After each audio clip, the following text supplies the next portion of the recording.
Producción: Diego Sass. Excelente referente de centro izquierda. De la izquierda Caviar, La Pedrera, Punta Colorada, Avenida Italia del Sur, Masa Madre, le encanta. Gracias por la convocatoria. Juan Chunin. Aquel dicho de malo conocido y bueno por conocer, este es malo conocido seguro. Esta es cortita. Te he dicho una gran verdad, Juancho, una gran verdad. Fuman una seca, bien concentrados. Producción: Jorge Valmeli. A mí es mi pollote. Soy un progresista. Nicolás Batalla. Valoro enormemente los esfuerzos que ha hecho por evitar lo peor. Niki Batashi, Es fácil desviarse, es fácil desviarse. Cada vez es peor. ¿Se puede decir bosta en radio? Patético. Lo más difícil que me ha tocado escuchar. No, ellos están permanentemente en la trinchera. Es un dolor de cabeza para el gobierno de coalición. Ese es un discurso para afuera, como no actúa uno en la vida.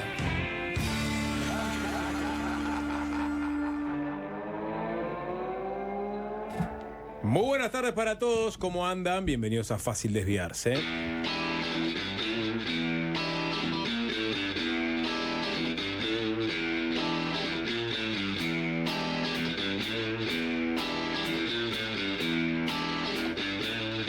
No.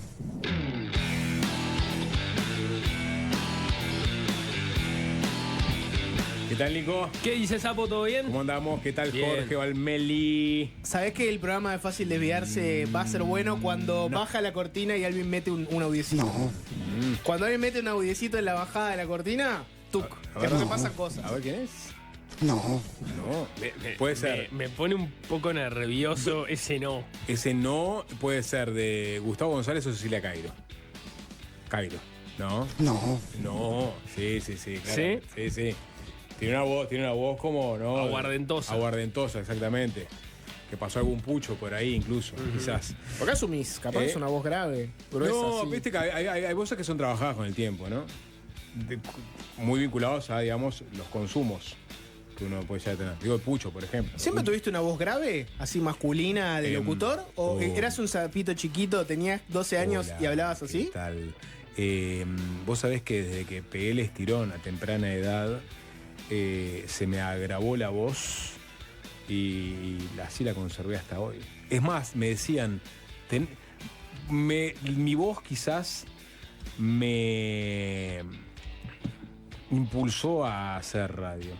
¿Sí? Porque de chiquito me decían, tenés voz de radio. Y No. quizás no tenía tanta ganas de hacer radio, pero después me enamoré de la radio y entonces dije, y encima me dice que mi voz es de radio. Como nos pasaba a Jorge y a mí. Sí, claro, con esta voz es evidente que Nico tenía una carrera prometedora en el mundo de la actuación, ya sea en las tablas o en film, y pudo haber ido por otro lugar, terminó en la radio, y yo tengo tal vez una de las peores voces de FM del Sol, ¿no? Jorge, porque vos hiciste referencia a las tablas de Nico, pero no haces referencia a tu pasaje como actor. Pero fue un corto, fue un corto obligado a hacerlo para poder egresar de comunicación. Que no, ese corto, Jorge, va a emerger ahí. Póker, ¿qué pasa? ¿Está de vuelta en redes o no? No. No. Por suerte Pero, No. pero ya sos muy conocido, Jorge, como para que no emerja. Como que alguien... Claramente te quieren mucho las personas que Sí. formaron parte de ese grupo. Sí, debe ser por eso. Seguramente los docentes no. Ah. No. Por eso hay que defender a Laudelar siempre, Nico, porque el día que yo deje de pero defender a Laudelar... voy a rascar un poquito. ¿Qué fue en audiovisual? Sí. Puedo recitar esa cátedra de memoria. Viste que hay un archivo, ¿no? En la FIC. Sí.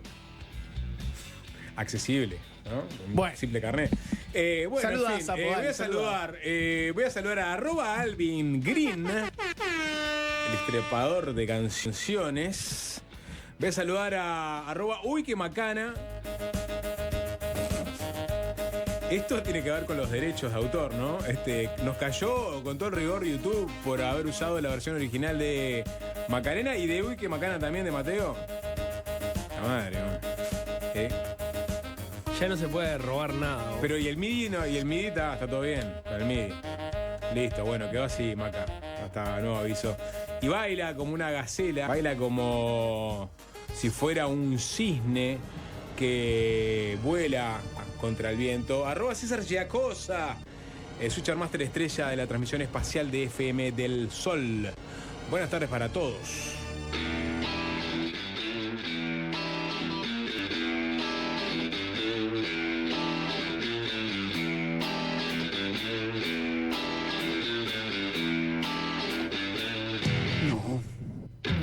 Y esto arrancó ayer sobre las 10 y pico de la mañana, cuando la Pecera sacó este informe especial sobre la situación en materia de vivienda de la ministra de Vivienda, Cecilia Cairo, ¿no? Esta irregularidad en sus 4 viviendas y el contenedor que tiene en un predio, en un terreno en Pajas Blancas. No la había inscrito en catastro a ninguna de estas viviendas.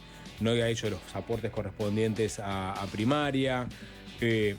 También, bueno, eventualmente estaba aportando por baldío y no por terreno con construcción. Es decir, una serie de irregularidades que llevaron a que a esta hora haya buena parte de la oposición, buena parte, digo, porque no toda, que esté pidiendo su renuncia. Y ya están, obviamente, avisando que va a haber una interpelación. Hay que ver. No está definida la interpelación. Hay que ver si va a ser. De momento, el Partido Nacional, lo que tiene en su carpeta es el llamado comisión, del cual habló Auersperg en el día de ayer. Y no ha definido si quiere ir por la interpelación. No, a priori el Partido Colorado sí, dijo que piensa interpelar en Cámara de Diputados. Graciela Bianchi dijo que iban a citarla al Parlamento. No me tengo que no guiar, claro Nico, si es por el tuit de Graciela Bianchi que dice que si no renuncia va a haber interpelación. No. No. Okay. Digo, de hecho, ni siquiera sería la Cámara que actuaría. Es una definición de Bianchi personal. Sí, sí. No creo que lo mantenga eso, Bianchi, ahora. Que no lo mantenga hasta ahora, decís. Sí. Puede ser. Seguro que el Partido Colorado dijo, nosotros vamos a llamarla para una interpelación, llamarla a interpelación. Cabildo Abierto está orejeando la situación a esta hora y, como decís vos, Nico, Partido Nacional todavía no tiene una definición.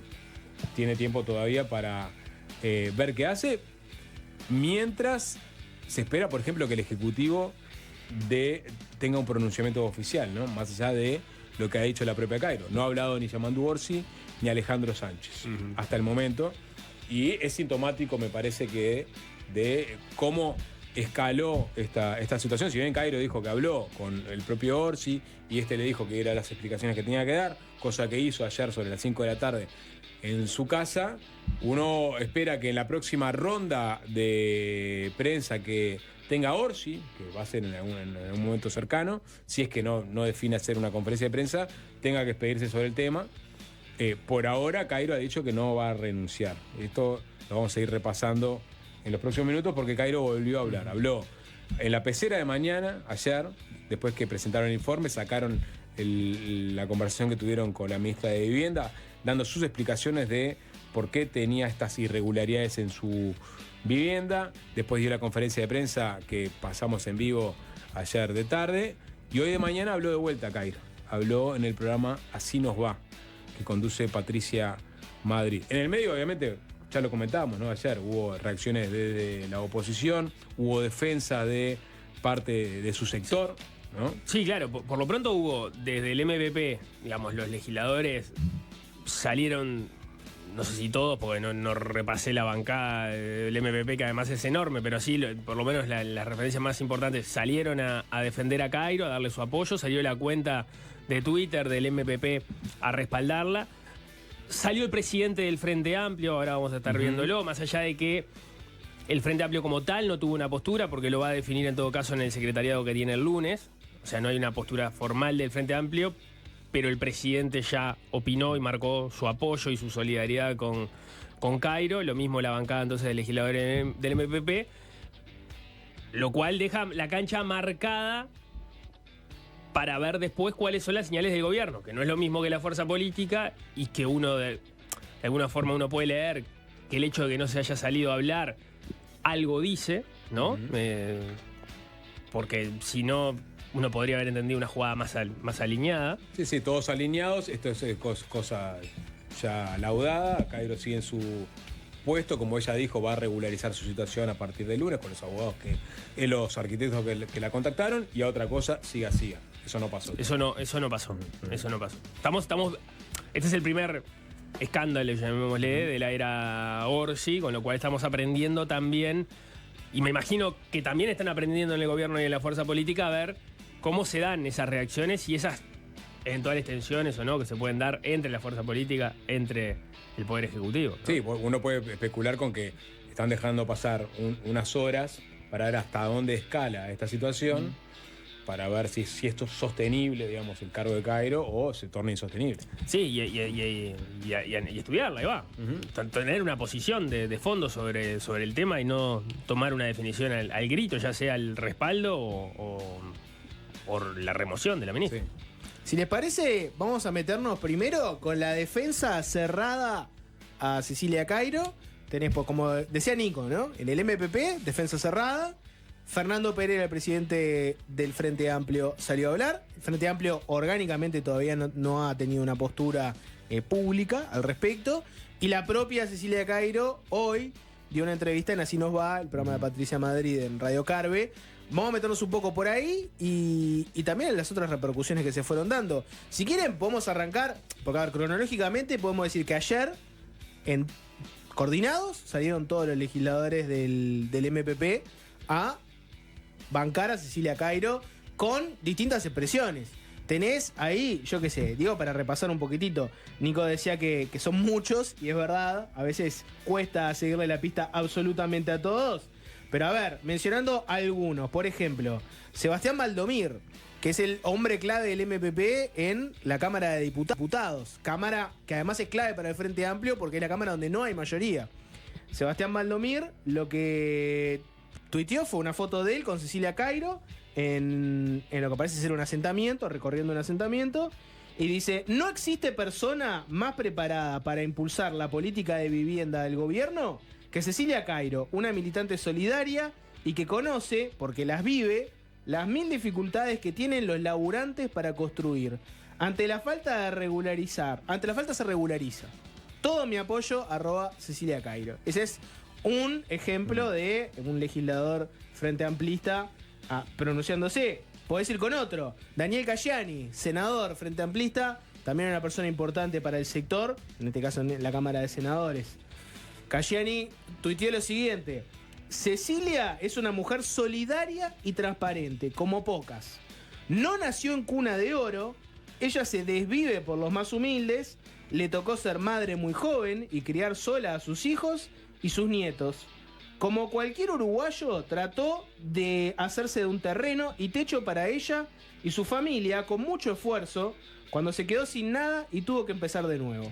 Cecilia se equivocó y lo reconoce, no pone excusas, no le carguemos los problemas a otros, no rompemos documentos públicos, no montamos tramas investigando ilegalmente a víctimas, ni nos organizamos para mentirle al Parlamento.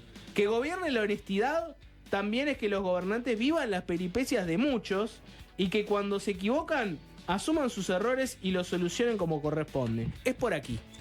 Este es, digamos, es el más peleador de todas las defensas, me parece, el MPP. Esta es la más peleadora, la de Cayani.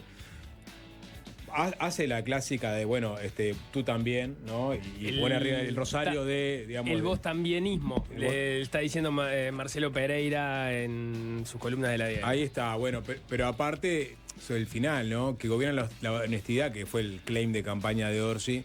También es que los gobernantes vivan las peripecias de muchos y cuando se equivocan asumen sus errores. Está en tela de juicio si es una equivocación o si simplemente es, digamos, una desprolijidad de Cairo. Porque una equivocación puede digamos, interpretarse de muchas formas. Acá Cairo se le puede creer, decir, no, ella nunca más recibió una factura de primaria, entonces pensó que no tenía que pagar, o también se puede especular con que ella perfectamente tenía que saber que si regularizaba su vivienda, obviamente iba a tener que pagar otros tributos que de no regularizar no tenía que pagar, entonces bueno, optó por esa vía. Ya pasamos por esa conversación. No, ya pasamos, bueno, en la conferencia Cayani de ayer, vuelve sobre este tema, ¿no? Claro, pero en la conferencia de ayer, ya digo que ya pasamos por este tema, porque en la conferencia de ayer se le preguntó, lo pueden encontrar en las redes de Fácil Desviarse, en el Twitter, en el Instagram, estuvo Maca Saavedra por ahí. Se le preguntó en la conferencia si ella no sabía que tenía que hacer estos pagos y ella dijo que no, que sabía. Y se le repreguntó, bueno, pero entonces eligió no hacerlos. Sí, tenía otras prioridades. O sea, no es que desconociera que tenía que hacer estos pagos, ¿entendés? Lo que pasa es que hoy, más temprano, y ahí nos podemos meter en otro tema, dio otras declaraciones que también como que van un poco para atrás con lo que había dicho originalmente. Ella, en su entrevista, en Así Nos Va, en Radio Carve con Patricia Madrid, lo que dice es un poco lo que citabas vos.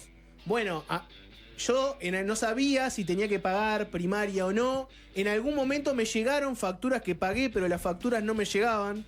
Una aplicación bastante extraña, la de pago las facturas que me llegan y las otras no. Pero bueno, ella lo que dice es, yo no sabía si lo tenía que pagar o no. Vuelve sobre el tema de no saber determinadas cosas. Patricia Madrid le llevó a preguntar también si estas 4 viviendas se hicieron en modo de autoconstrucción.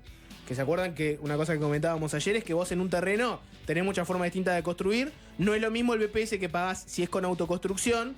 Es decir, si vos te haces la casa, si se hace la casa a los hijos contigo, ayudándolos, que si contratan a gente que venga a hacerla. Bueno, ella dijo que no pagó el BPS tampoco. Entonces se sumó otra cosa más que estaría ahí en la lista de cosas que habría que pagar de ese terreno. Si le parece, pasamos un poco a la defensa de la propia Cairo. Ella había dicho, tuve otras prioridades. En Así Nos Va, con Patricia Madrid decidió explicar un poco más y ahondar. Es una explicación larga, vamos a empezar a escucharla y bueno, y ustedes vean, esto es parte de la defensa que hace Cecilia Cairo de lo que pasó. Yo creo que en esa nota volvió muchas veces sobre el tema de que pide disculpas, de que entiende que se equivocó. Pero bueno, este sería el argumento de por qué no pude pagarlo. Escuchémoslo. Dije ayer que tuve otras prioridades. Entonces voy a contar un poco de cuáles fueron, para que entiendan que a veces las cosas se complican sin que uno lo crea. Le decía, mi nieto nació en el 2006, mi hija se hizo esa primera piecita, necesitaba espacio y es verdad que en el cuarto chiquito que tenían ellas, porque los cuartos que teníamos eran de 3x250, no entraba el enano cuando nació, así que se hizo una primera piecita. A partir de ahí la vida se fue complicando. El padre de mis hijos, que hoy falleció, estaba hace unos tantos años ya, que ahorita mi hijo tenía 14,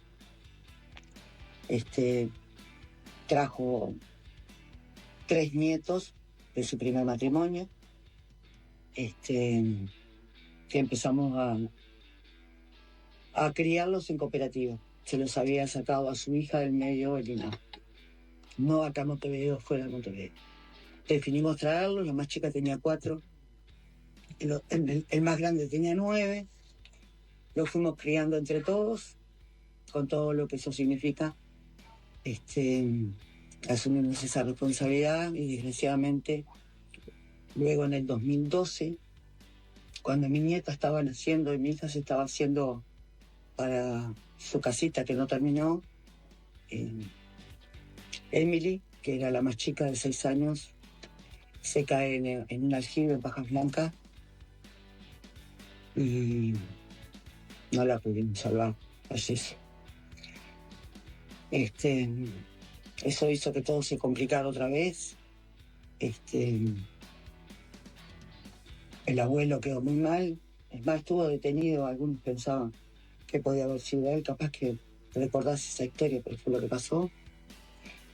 Quedó muy mal, no se probó eso y a los 7 meses se le declara un cáncer terminal cuando lo descubren. Mi hijo tenía 13 años en esa época. Nos quedaban los otros 2 nietos del padre de mis hijos y el abuelo que estaba con un cáncer terminal y yo no los podía, no podían quedarse conmigo porque yo no tenía ningún lazo sanguíneo. Bueno, nos pasó eso, tuvimos que ver qué pasaba con los chiquilines. Había un tío que los reclamaba hacía mucho tiempo, el abuelo estaba muy mal y Y bueno, se fueron con los tíos. A partir de ahí, a los 14 fallece el padre de mi hijo.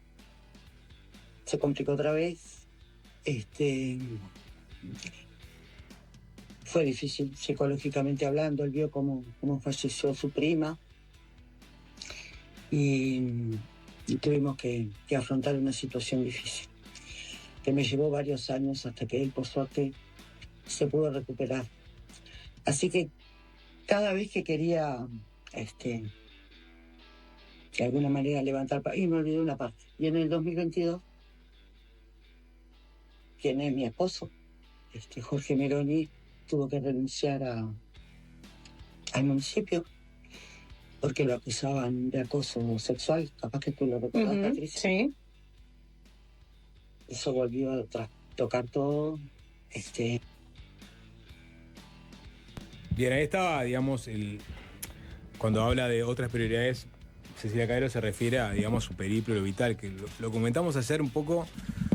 Cairo había estado arriba de la mesa el fin de semana por el reportaje que le hicieron en el suplemento que pasa el Diario del País, donde mucha gente se desayunó de la vida jodida que había tenido Cairo.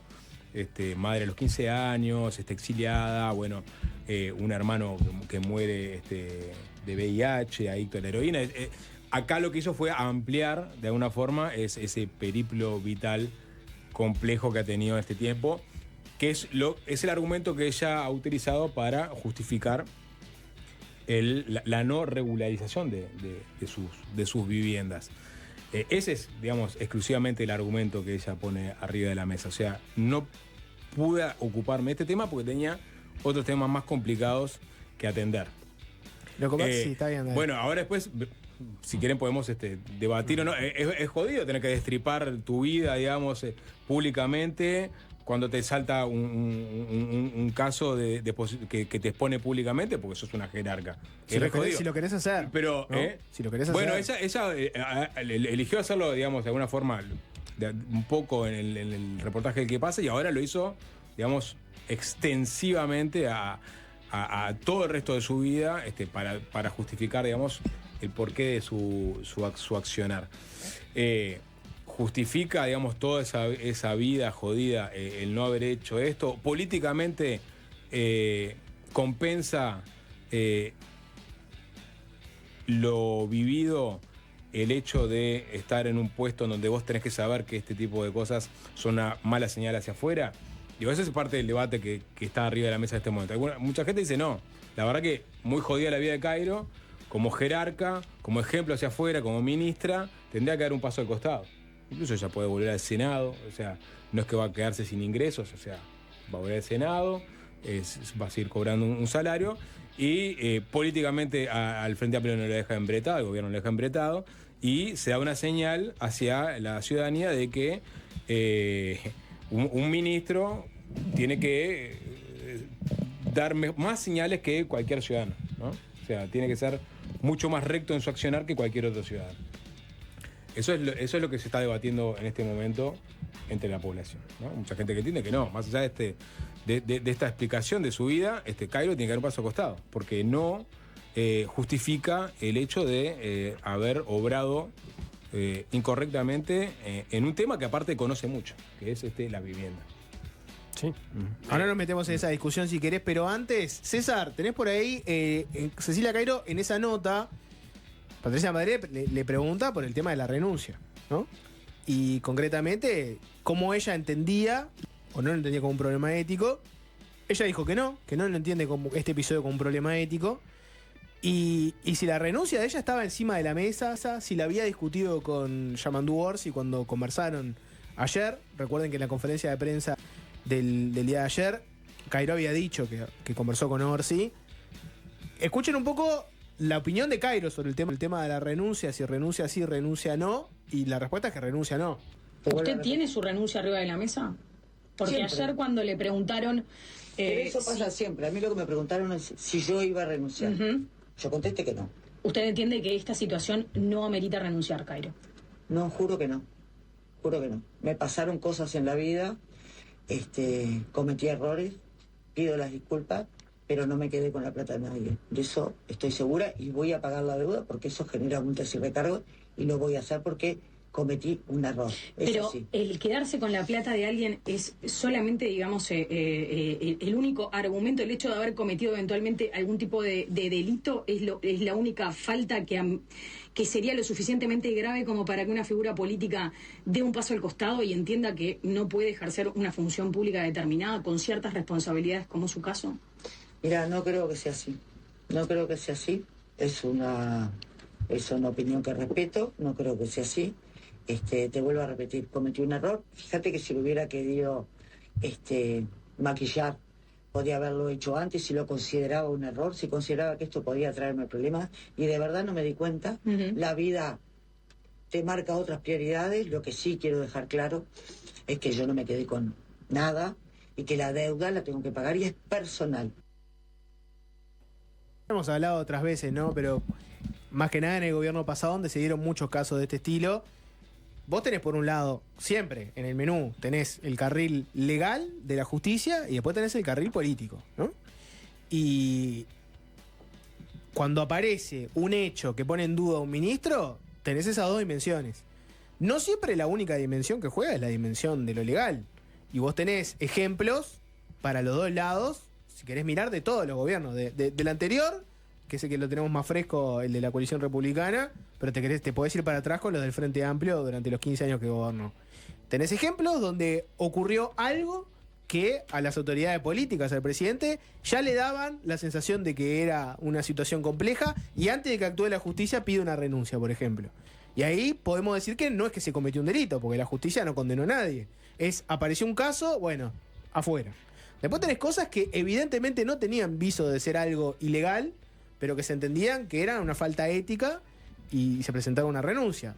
Tenés el caso, por ejemplo, de, no sé, Adrián Peña, en el gobierno anterior, que termina renunciando por haber mentido sobre su título, pero en realidad al final no era tan así, porque el título lo podría haber tramitado, se confundió. Pero en los hechos renunció por algo que no era algo ilegal.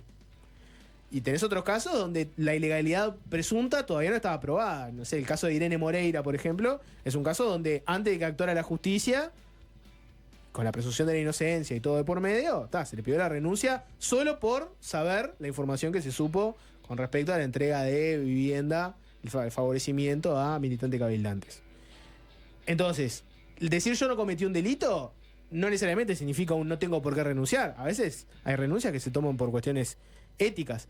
A veces hay renuncias que no tienen una explicación de una falta ética, que son simplemente políticas. Que vos sigas en este cargo es inconveniente por motivos políticos y el ministro renuncia.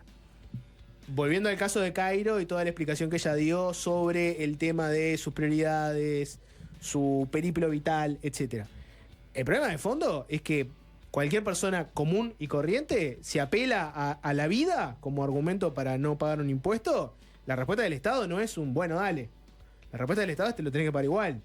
No sé, la historia de Cairo la verdad que es desgarradora, ¿no? Te habla de fallecimientos, de problemas con niños, enfermedades. Miles de uruguayos padecieron esas cosas ¿no? Fallecimiento de un familiar, problemas legales, niños, enfermedades, y tienen que pagar lo que tienen que pagar igual. No es que viene la DGI y le dice, bueno, te perdono porque en este momento tenés una pareja con un diagnóstico terminal o murió tu hijo. No ocurre. Entonces, el problema acá es tener la misma vara para todos. En el caso de Cairo también hay otro tema que es interesante analizar. Se le pregunta en la nota, lo llevamos un poquitito fuera del aire, que es, en un momento Patricia Madrid le pregunta por las retenciones que hace el MPP al sueldo. ¿Y esto por dónde viene? Viene por el lado de que Cairo, desde el 2005 en adelante, está en cargos de responsabilidad política. Ella estuvo como edila, fue presidenta de la Junta Departamental de Montevideo, después estuvo en el Plan de Mejoramiento de Barrios, estuvo al frente del Plan Juntos, después fue diputada y ahora termina siendo ministra. Entonces podemos decir que hace mucho tiempo que Cecilia Cairo viene teniendo un sueldo fijo y un buen sueldo muy digno y que no tiene las inseguridades que tienen muchos empleados privados, ¿no? Porque tenía la seguridad de la política, que se puede volver inseguridad como estamos viendo ahora, de que por una cuestión política viene el cargo político, capaz que se va, pero corre por otro carril, ¿no? En el caso de Cairo, como los integrantes del MPP, ellos perciben su salario completo, pero en realidad el MPP les aplicó una retención a todos, les topea el sueldo y por más que tu sueldo sea, no sé, 100.000 y pico, 200.000, vos tenés un tope fijo que no cobrás más de eso. Y ahí la discusión que había, que le planteó Patricia Madrid, era, ¿en algún momento dejó de pagar lo que tenía que pagar el MPP? No. Y ahí se da una discusión interesante de que pudo priorizar no pagar las cosas que tenía que pagar por regularizar la vivienda, pero nunca dejó de pagar lo otro, que en todo caso es una cosa voluntaria que hacen los políticos del MPP. ¿Se entiende por dónde va ese argumento? El argumento viene por el lado de que para una cosa pudo seguir pagando y para otra su periplo vital la llevó a tener que posponer los pagos. Lo que pasa es que el fondo del asunto no sé si está tanto en las eventuales deudas que tenga por concepto de deuda, sino por no haber hecho la regularización. Creo que ahí está, si se quiere, el pecado original que se sostiene en el tiempo. Entonces, no sé hasta qué punto, y de hecho me da la impresión de que ella no lo pone como argumento, el problema del dinero. Sino lo que pone arriba de la mesa es el problema o los problemas de su vida, ¿no? Es ahí donde ella... Es la vida me echó por delante, claro, y en un momento me detuvo a pensar que tenía que regularizar. Estaba con la cabeza en otra cosa, no sé, mi vida ha sido complicada, no me puse a ordenar esto que tenía ahí arriba, que sabía que en algún momento lo tenía que hacer y chao. Tenía un familiar enfermo, no tenía tiempo para llamar a un agrimensor y hacer la regularización. Que para una ministra de Vivienda, digamos... Yo entiendo que no es una excusa válida. Por eso, porque incluso si fuera ministra de el punto ambiente, es si es ministra de Vivienda. El punto es si los jerarcas admiten o son sujetos de empatía. Porque la persona seguro que sí, ¿no? O sea, yo creo que todos escuchamos la historia de Cairo y empatizamos con que seguramente todo ese proceso que vivió fue doloroso y uno puede entender, de hecho, si no hizo todas las cosas que tenía que hacer porque tenía otros problemas. Pasa que uno puede empatizar con la persona. Sí. Ahora, el jerarca no necesariamente es sujeto de empatía, depositario de empatía, porque el jerarca, digamos, es en última instancia tiene que ser el mejor burócrata. Yo creo que... y ahí no es admisible que las reglas no jueguen para esa persona. Y por eso voy de nuevo, no es una deuda, porque una deuda sí la puede tener cualquiera. El tema es... haber omitido las cosas que tenía que hacer, sus deberes que tenía como ciudadano. Y introducir la dimensión política acá. O sea, vos hablabas, Jorge, bueno, hay veces que las decisiones de renuncia o no renuncia son calibradas por el impacto político que tiene, ¿no? Decimos, ¿cuánto afecta esto al gobierno? Bueno, no, de una le pedimos la renuncia, la renunciamos, lo que sea. Otra dice, no, es muy importante este capital humano dentro del gabinete como para soltarle la mano por este caso. Bueno, la sostenemos a pesar de que sabemos que durante 5 años le van a enrostrar a Cairo este tema, va a tener que tener un perfil ultra bajo porque cada vez que salga a decir algo le van a responder con este episodio, pero sin embargo es tan importante que la sostenemos. ¿O por qué es importante políticamente? Porque es importante porque entendemos que es un recurso humano vital para desplegar políticas de vivienda en este quinquenio, ¿no? Cairo es la única persona que puede hacer esto, depositamos toda la confianza en ella, entonces la sostenemos. Pero también ella es parte de un gabinete, es parte de un ejecutivo, o sea, la mancha a Cairo es una mancha a todo el ejecutivo. Y eso seguramente también esté siendo sopesado en presidencia en este momento. O sea, ¿hasta qué punto yo estoy dispuesto a dejar este flanco abierto político, ¿no?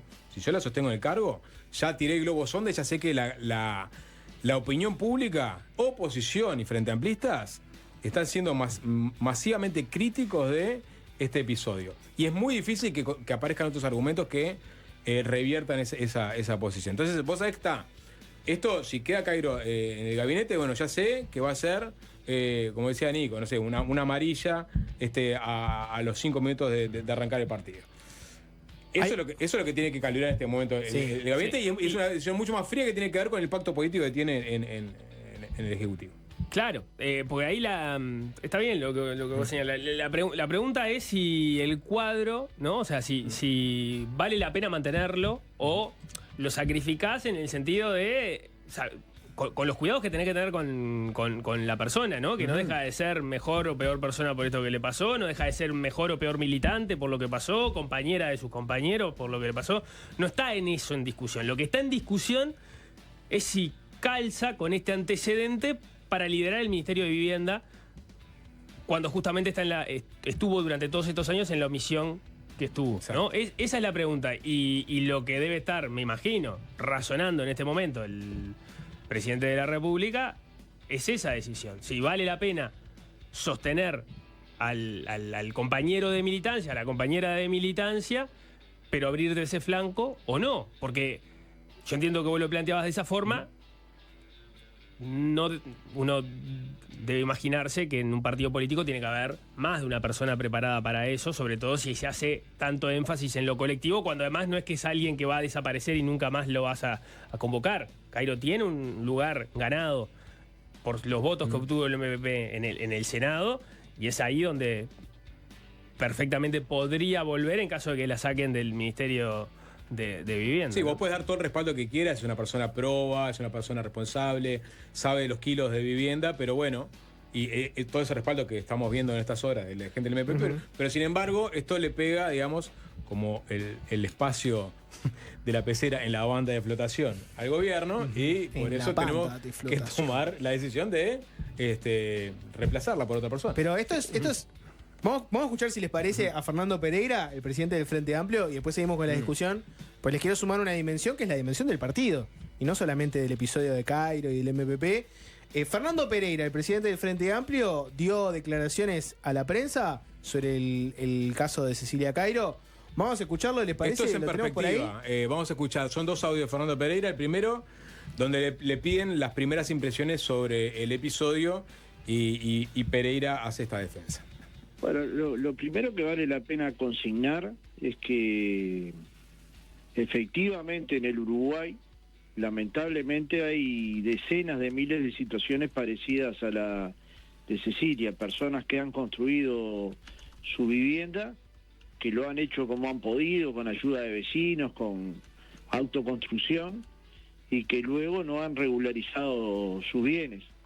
Y eso es ser moroso en el Uruguay, y una morosidad en el Uruguay por deudas de contribución, por deuda de tributos, por deuda de tarjetas, hay 1 millón de uruguayos. Es decir, que yo no creo que sea la idea de nadie que 1 millón de uruguayos estén inhabilitados para hacer política partidaria o para participar de cargos de gobierno o legislativo. En todo caso, lo que tienen que hacer esas personas es pagar sus deudas, como paga cualquiera que tiene deudas.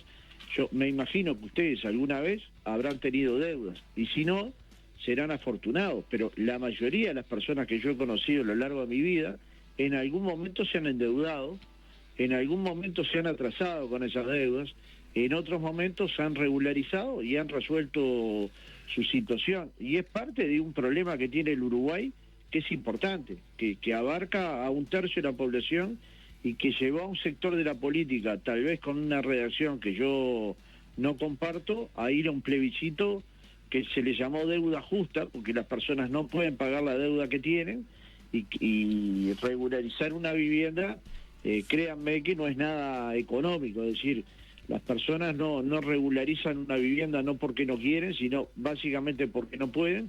Y bueno, como explicó Cairo ayer, se van tomando prioridades en la vida, que tiene que ver con los hijos, la educación de los hijos, ayudar al vecino, y finalmente uno muchas veces deja estas cosas para atrás, lo cual no está bien, pero para nada la transforma en una persona que haya tenido una inconducta que la descalifique para el cargo que ocupa, ¿no? Bien, ahí estaba el argumento de Fernando Pereira diciendo que Cairo es una más de ese millón de uruguayos que tiene algún tipo de deuda, ya sea por su vivienda o por préstamos bancarios o microcréditos o lo que sea. Incluso puso arriba de la mesa la consulta popular que impulsó Cabildo Abierto de deuda justa. Una defensa que a mí me llama poderosamente la atención. Es una defensa para una... Estás usando Pereira dijo como que defensa... su defensa no era el Frente Amplio, digo, porque en varias ocasiones se ocupó de remarcarlo. Claro, pero estás usando como defensa la preocupación de la gente con la deuda, y hablas de un plebiscito, de que tu fuerza política no acompañó. O sea, parece raro. No, y de una persona que claramente no tiene los ingresos que sí puede tener una persona que realmente no llega a fin de mes y tiene que sacar un crédito para pagar la tarjeta. No es el caso de Cairo. No, o sea, por ese lado tampoco se justifica, me parece, digamos, la defensa de ponerlo Pereira. en el plano. Poner a Cairo en el mismo plano que un ciudadano común que no llega a fin de mes, de un tiempo a esta parte no para alguien que tenía, corresponde. para alguien que tenía un salario que tiene que ver con la responsabilidad política, no hay lugar. Pero tampoco no hay lugar porque está lleno de gente que tiene deudas y las paga. Y no espera a que aparezca un informe periodístico donde lo agarran para decir, bueno, ahora sí. Está lleno de gente que es deudora y lamentablemente se tiene que agarrar y ponerse al día antes de que lo agarren. Y entonces decir, no, bueno, esto le pasa a muchísimos uruguayos tienen deudas y las pagan. Y no las patean para adelante y esperan a ver si los agarran o no los agarran. Algunos sí, otros no. Entonces es raro, cuando vos integrás parte de los uruguayos que tienen deudas y las están pagando, es rarísimo que te planteen, no, esto es uno más, cuando vos decís, no, pero yo no la estoy pateando para adelante, yo le estoy pagando. Y no me tuvo que venir nadie a decir, tenés una deuda y escracharme públicamente para que yo tenga que hacerme cargo. Me hice cargo porque no tenía otra, porque yo voy viendo, no hace falta que me llegue la cuenta para pagarlo, yo sé lo que debo, porque sé la cosa que tengo que pagar, agarro, averiguo y veo cómo la deuda sigue aumentando y me pongo al día porque no me queda otra. La mayoría de la gente paga la deuda porque no le queda otra, no porque lo agarren. ¿Se entiende? O sea, me parece que es un argumento insólito, de no lugar por muchas cosas. Pero bueno, está, es la defensa, no sé. Me parece rarísimo. Y sobre el otro, de la renuncia y vinculado a Cairo. Todo esto que venimos hablando es si lo centramos en el episodio de Cairo. Y decimos, bueno, está acá, lo importante es qué hizo Cecilia Cairo, cómo se está desarrollando el MPP con respecto a este tema. Después tenés el tema del partido. Y es, vos acumulaste un capital político en 5 años siendo la vara de la moral.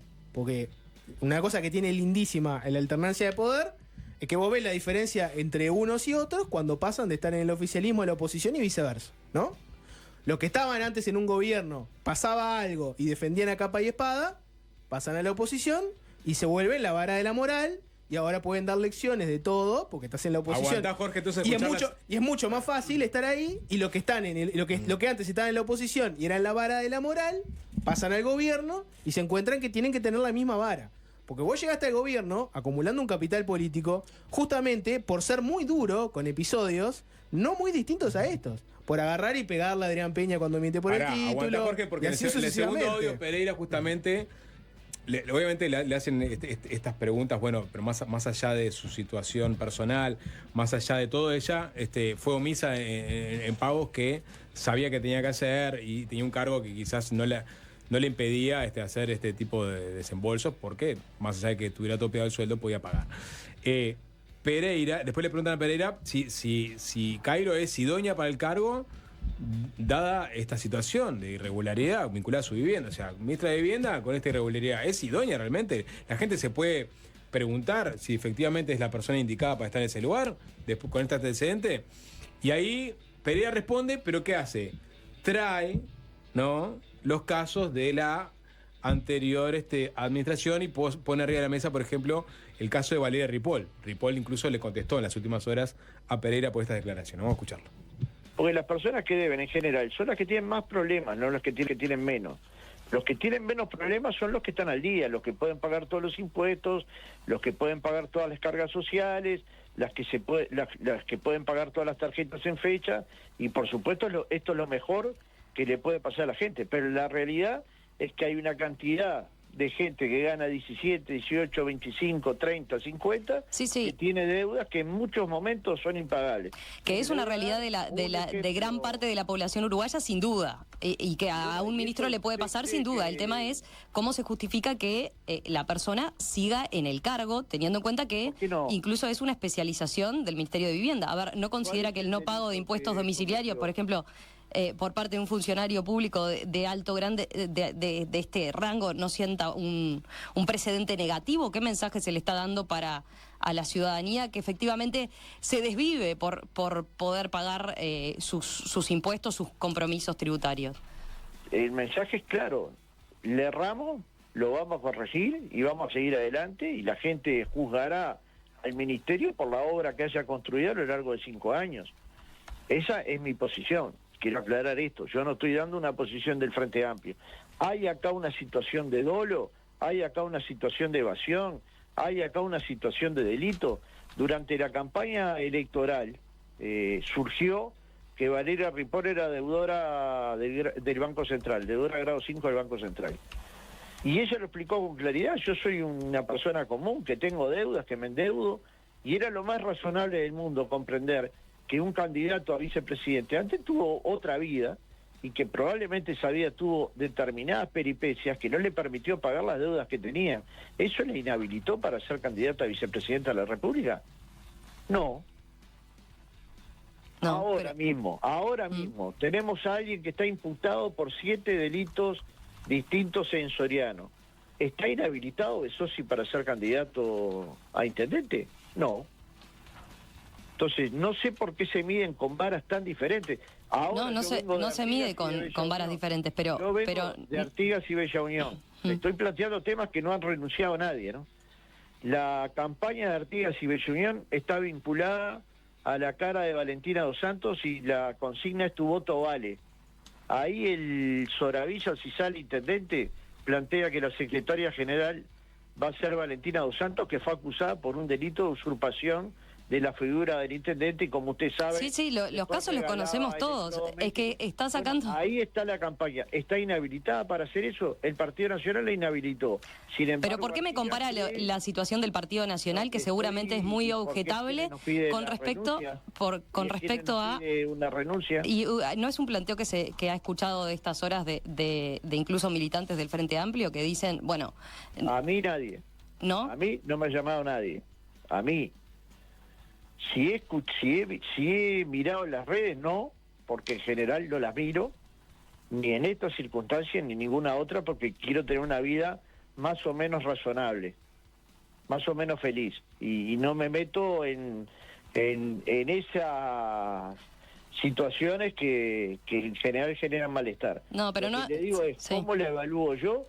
La evalúo como una situación de morosidad, y que tranquilamente las personas tienen que poder salir de esa morosidad sin ser linchadas.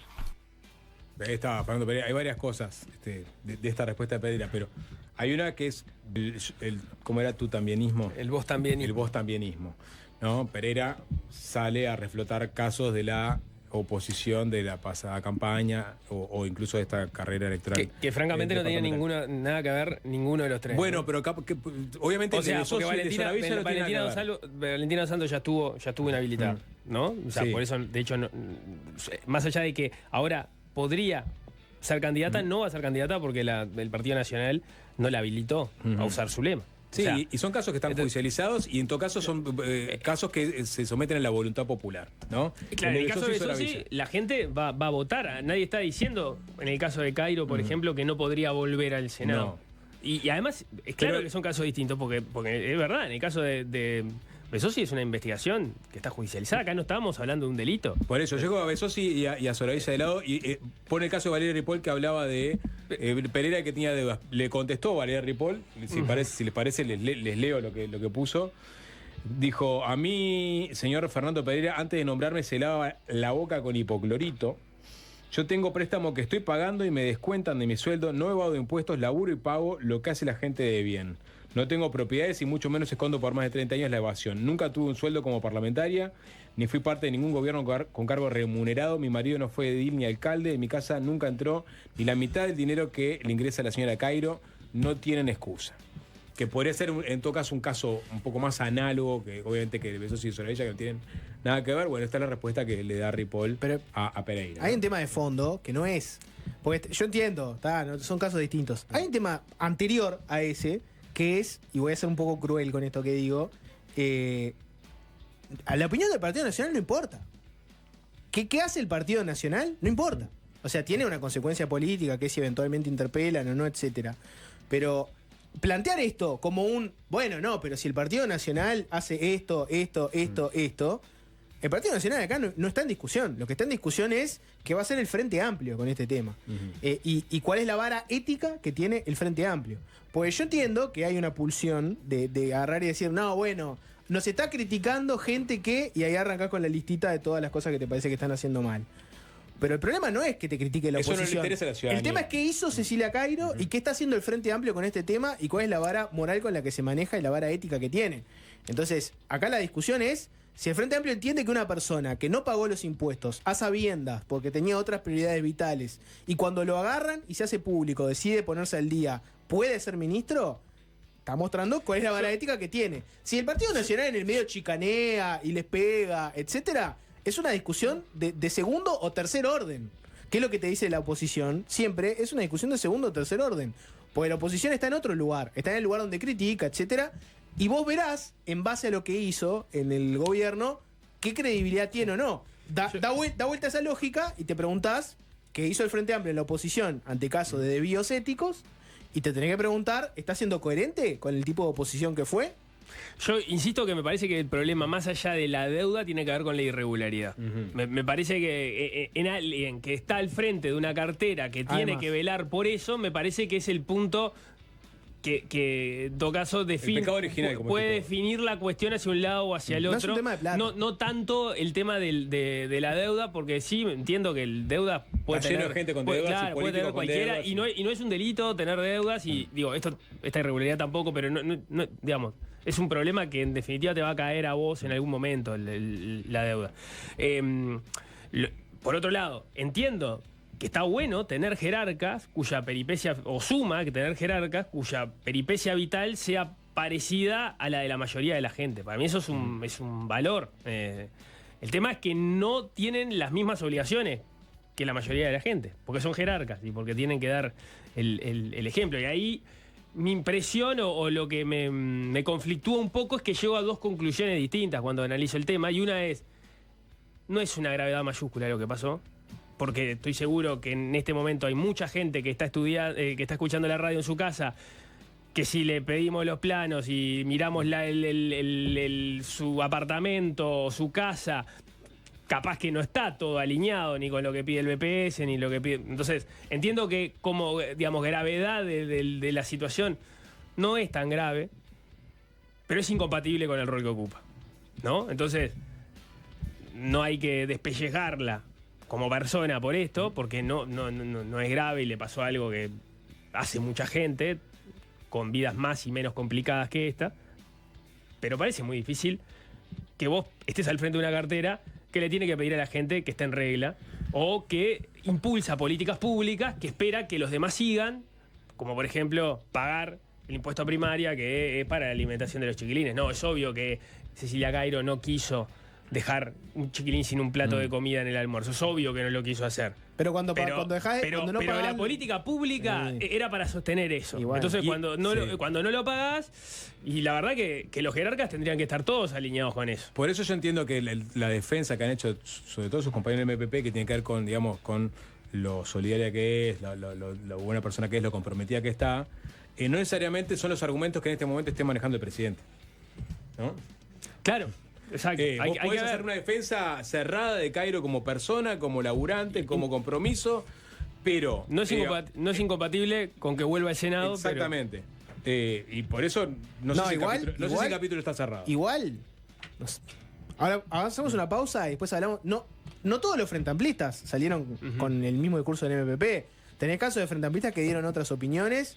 Si les parece, después de la tanda nos metemos un poco con eso. Pero tenés gente de la oposición que salió con diferentes opiniones, Claro, Manini Ríos. También Manini Ríos. O Casilda Echeverría. Hacemos una pausa y nos metemos con eso. Más adelante vamos a estar hablando de la caja profesional y el proyecto que envió el gobierno para intentar desactivar esa bomba, rellenar ese cráter. Eso es un lapsus que tuviste, porque la caja profesional es la caja de profesionales. Muchos te dirán de profesional.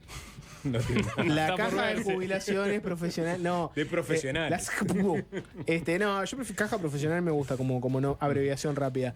Y después vamos a hablar un poco de la situación de Estados Unidos y El Salvador. Estados Unidos está deportando masivamente gente y las manda a las cárceles del Salvador. ¿Qué pasa adentro de esas cárceles? ¿Cómo se da ese proceso? Lo vamos a hablar con una persona que está ahí mismo en El Salvador, periodista. Y el tema del sapo es lo más importante de todo. Sapo, ¿vas a poner lo que el pueblo te pide, que es poner Aerosmith? No es lo que el pueblo me pide, es lo que Jorge Valmeli me pidió insistentemente desde que llegó a la oficina. Porque fue al supermercado y estaba sonando Crying y me emocioné. Me acordé lo mucho que me gusta Aerosmith y dije, le voy a pedir al sapo que ponga algo de Aerosmith. Alvin me está recriminando en este momento que la canción no es de su agrado. ¿No es de tu, no? ¿No juega? Pregunté por qué. ¿Por qué? ¿Por qué está tan insistente? ¿Si era una fecha de algo o solo se puso a llorar con Aerosmith? Se la quiere dedicar, quiere mandar una señal. No, Se la no, está no, dedicando a no. él. Fue al supermercado y estaba sonando ¿Está Crying. llorando por la caja de profesionales? Crying podía definir mi situación ahora Es con un la disco, caja profesional. un disco entero, el Guetta Grip. Claramente esta es la canción que más desgastó a la banda, pero a pedido de Jorge Valmeli, vaya un...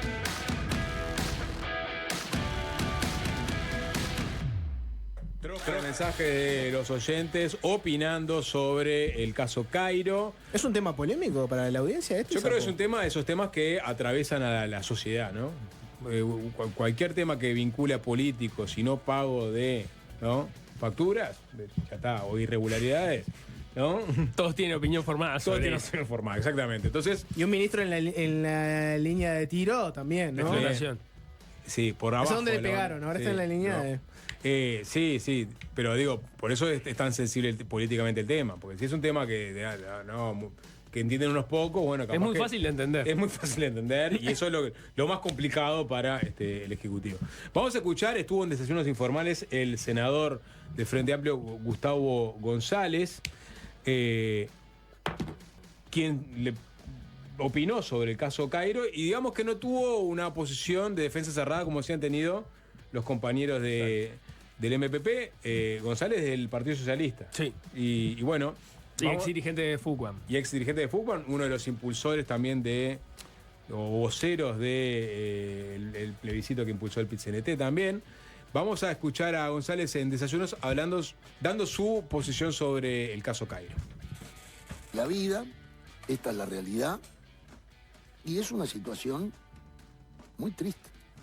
Yo lo vivo así, lo vivo con dolor, porque la conozco, sé que es una luchadora como tantas otras, como tantos otros, pero eso no nos absuelve de este tipo de errores, que bueno, vamos a ver, todavía el presidente de la República no ha hablado, como ustedes bien lo decían, vamos a ver qué pasa, pero eso sí, yo admito de los periodistas la crítica, de los propios compañeros. Ahora, de alguna gente lo voy a medir, porque no han actuado con tanta ligereza frente a hechos mucho peores, ¿no?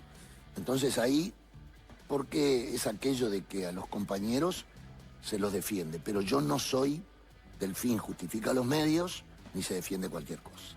No. El tema de no lo ocultó también es un poco relativo, porque... Ahí está, el fin no justifica a los medios y no se defiende cualquier cosa. Eso me parece la opinión central. Y a la espera de que marque posición el presidente. Exactamente. Sí, tenés el caso del candidato frente amplista a la Intendencia de Montevideo, Salvador Esqueloto, que también opinó sobre el tema. César, ¿lo tenés por ahí, la opinión de Esqueloto, candidato a la Intendencia de Montevideo? Esto es lo que decía cuando le preguntaron por este tema.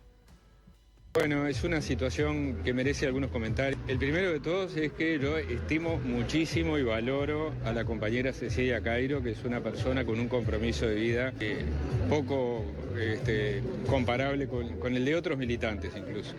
En segundo lugar, creo que se puso en evidencia un error y una irregularidad que no se puede banalizar, que es importante y que afecta a, digamos, la fuerza política y al gobierno en un momento que era innecesario que esto ocurriera y que, bueno, espero que se tome por parte de quien corresponda las medidas para corregirlo. Para mí la lógica es la siguiente. Todos quienes ocupamos en algún momento cargos de confianza o en el Poder Ejecutivo o en la Intendencia sabemos que nuestros cargos están a disposición del jerarca máximo. Es decir, la renuncia está firmada. El presidente en este caso. Y será el presidente, yo no soy ni aspiro a serlo, quien tome las decisiones.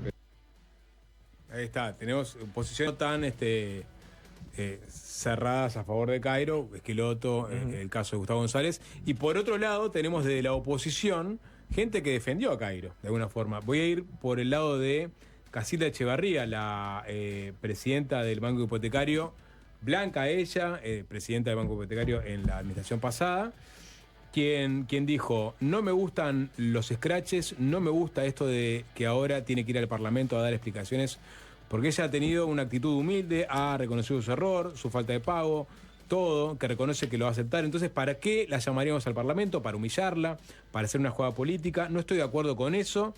Y dijo que, por supuesto, no comparte la idea de que tenga que renunciar. Para Echevarría, Cairo tiene que pagar con multas y recargos, tiene que sacar ese tema de la agenda y se terminó y nada más. ¿Estamos hablando de alguien? ¿no? Que está en la vereda de enfrente a Cairo, ¿no? El general Guido Manini Esto lo dijo Ríos, en perspectiva, perdón. el líder de Cabildo Abierto también se pronunció, puso en sus redes sociales: prefiero juzgar a los ministros por su resultado. En este caso, la juzgaremos por las soluciones habitacionales que le dé a los más frágiles. Ojalá pueda al menos igualar la que le dimos en el periodo anterior. Si no pagó sus impuestos, que le apliquen las multas que corresponden. El general Guido Manini Ríos, después de todo lo que fue el affair Irene Moreira en el Ministerio de Vivienda y cómo la cesaron del cargo, le pidieron la renuncia, mejor dicho, termina diciendo, bueno, yo juzgo por los resultados, si tiene deudas que las pague y chao. ¿Fue Manini o fue Irene? Dame tu celular. Puede haber sido Irene tuiteando. Irene tuiteando del celular. Puede ser. No vamos a hablar de la calle digital, por ejemplo. Feo momento para la calle digital frente amplista. Alf tuitea, soltó la mano. La calle digital. Yo me estaba hablando de la calle. No, la calle digital. ¿No conoces esa expresión, Sapo? El militante digital, el militante en las redes, el que te banca todo el tiempo. De los streaming argentinos, La calle digital, Alvin. No existe acá, vamos a inaugurarlo. La calle digital. Te suelta la mano Alf tuitea, Natalia Brites, Andrés Betancor, Daniel Machín. Empiezan todos los tuiteros que siempre le pegan a los multicolores y siempre te defienden las cosas del Frente Amplio. ¿Duele que en redes tus propios militantes te suelten la mano y algunos hasta te digan tiene que renunciar? ¿O no cambia nada? Sí, torres ejecutivas están con el Twitter abierto. ¿No? Quizás haya un especialista en redes que le dice, ¿cómo está? El Pacho Sánchez le contestaba a tuiteros. El humor digital, ¿cómo está? No, mirá, estamos en el horno. El Pacho Sánchez le contestó a Natalia Brites hace unos días y ahora Natalia Brites dice, no, Cairo, se tiene que ir. Bueno, hay que ver, ¿no? Hay que ver cuánto pesa. La calle digital. La calle digital. ¿Sabés lo que hay que hacer? ¿Qué hay que hacer? Mandar la tanda, Sapo. Bien, Nico, bien, ya venimos.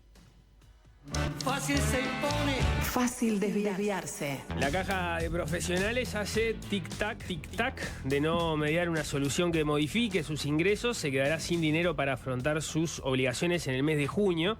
No es un sonido nuevo, hace al menos 15 años que los profesionales y los sucesivos gobiernos estaban al tanto de esta cuenta regresiva. Sin embargo, no se dieron los consensos para llegar a una solución que evite el default y el último intento le va a corresponder al gobierno de Yamandú Orce. Antes del inicio de la Semana de Turismo, el Poder Ejecutivo le presentó al directorio de la Caja un proyecto de ley que será remitido en los próximos días al Parlamento. No es del agrado de varios de sus integrantes. Por ejemplo, no le gusta nada al director Fernando Rodríguez Sanguinetti, a quien tenemos en la mesa de Fácil Desviarse. Vamos a profundizar sobre su mirada sobre el proyecto en concreto, sobre la Caja y las críticas al funcionamiento de la misma. Bienvenido, ¿qué tal? ¿Cómo le va? ¿Qué tal? Buenas tardes, ¿cómo les va? Buenas tardes. Bueno, gracias por estar acá. Quizás para completar la presentación, la Caja tiene 7 miembros, 2 integrantes del Poder Ejecutivo, 5 representantes de los profesionales, uno de ellos es de los pasivos, 4 de los afiliados. En el caso tuyo llegás en representación del orden profesional. No sé si hay alguna aclaración que quieras hacer respecto a la agrupación que te llevó. No, en principio de lo que lo oíste primero. Y es que la Caja no tiene fondos solo hasta junio, los tiene hasta agosto. Bien. Utilizamos todos ese... O sea, en junio se terminan, en agosto dejan de pagar. No. Hasta agosto hay fondos propios de la Caja. Bien. La Caja no recibió nunca un peso del Estado, jamás. Yo no dije eso. No, lo aclaro yo porque parece que tenemos fondos, pero no sé de qué son. Son fondos propios, de ahorros de décadas. O sea, es un mes más. Dos meses más. 2 meses más. En 2 meses más hay para trabajar un proyecto de ley que no sea presentado como este o como el anterior, que fueron cerrados, sin discusión. Después, buena parte del directorio se opone a todas las medidas o a alguna de las medidas, y después las asociaciones que se vinculan con la Caja o los gremios terminan no apoyando lo que están apoyando o sosteniendo sus directores en la Caja. Son leyes... La anterior, la ley expresa anterior y esta, que es otra ley expresa, presentadas sobre el pucho. ¿Sí? Perdóname la expresión coloquial. ¿Sí? ¿Qué injerencia tuvieron ustedes en este proyecto? No, ninguna. Cero. En el anterior fueron convocados. En el anterior tampoco hubo una mesa de negociaciones de la que nosotros nos retiramos porque no había ninguna negociación. Cuando hablas del anterior es un proyecto de ley que se presentó en 2023 y que no reunió los votos. Por lo pronto el Frente Amplio no lo votó. El Frente Amplio no lo votó. Y ahora se basa en ese para hacer un nuevo proyecto de ley más duro todavía para la caja, para los afiliados, en definitiva, para la gente. Y bueno, no votó el anterior, pero ahora propone este, que es el mismo, agravado, digamos.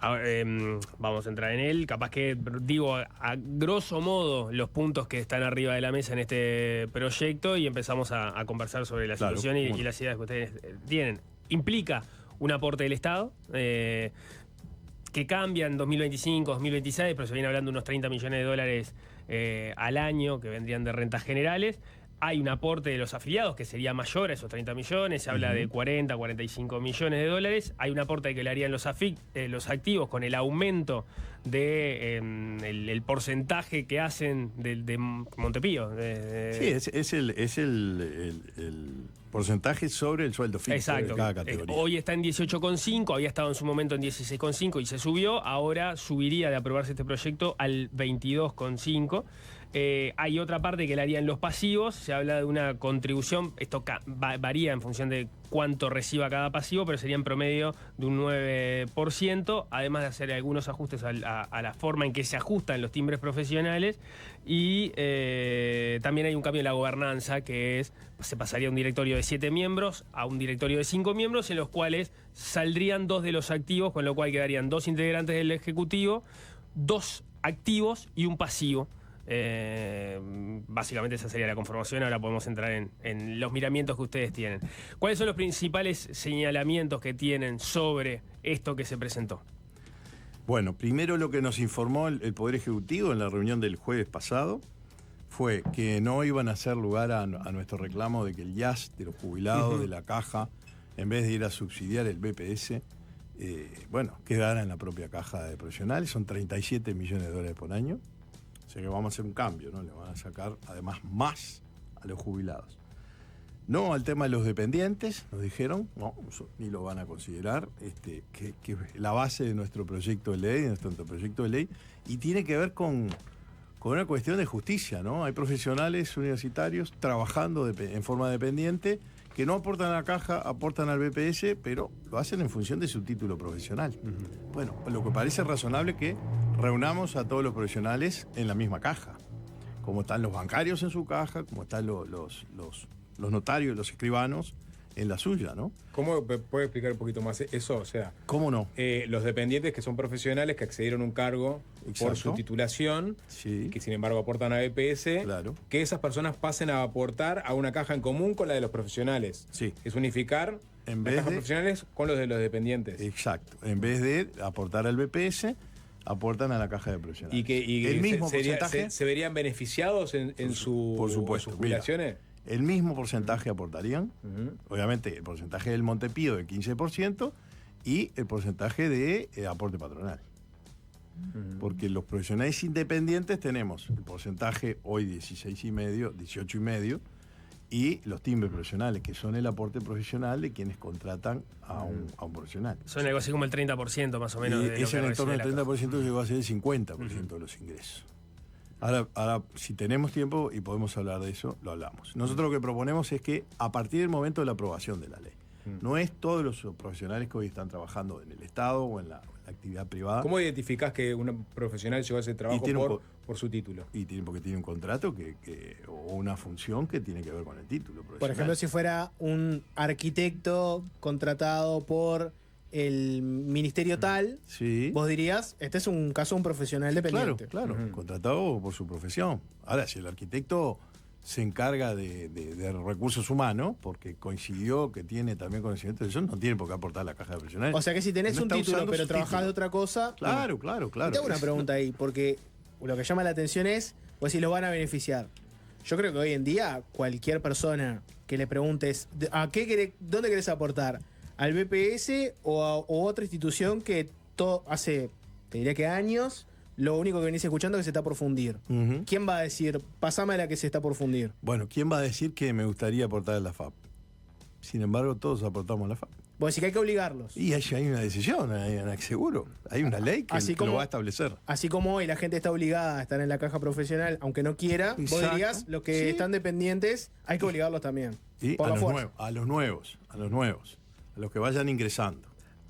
Tienen los mismos derechos que tienen hoy en el BPS, hasta seguro de desempleo, por supuesto, y tiene algunos beneficios extra que tiene la caja y que puede tener más en la medida que solucionemos el problema financiero de la caja, y se jubilan por la caja de profesionales.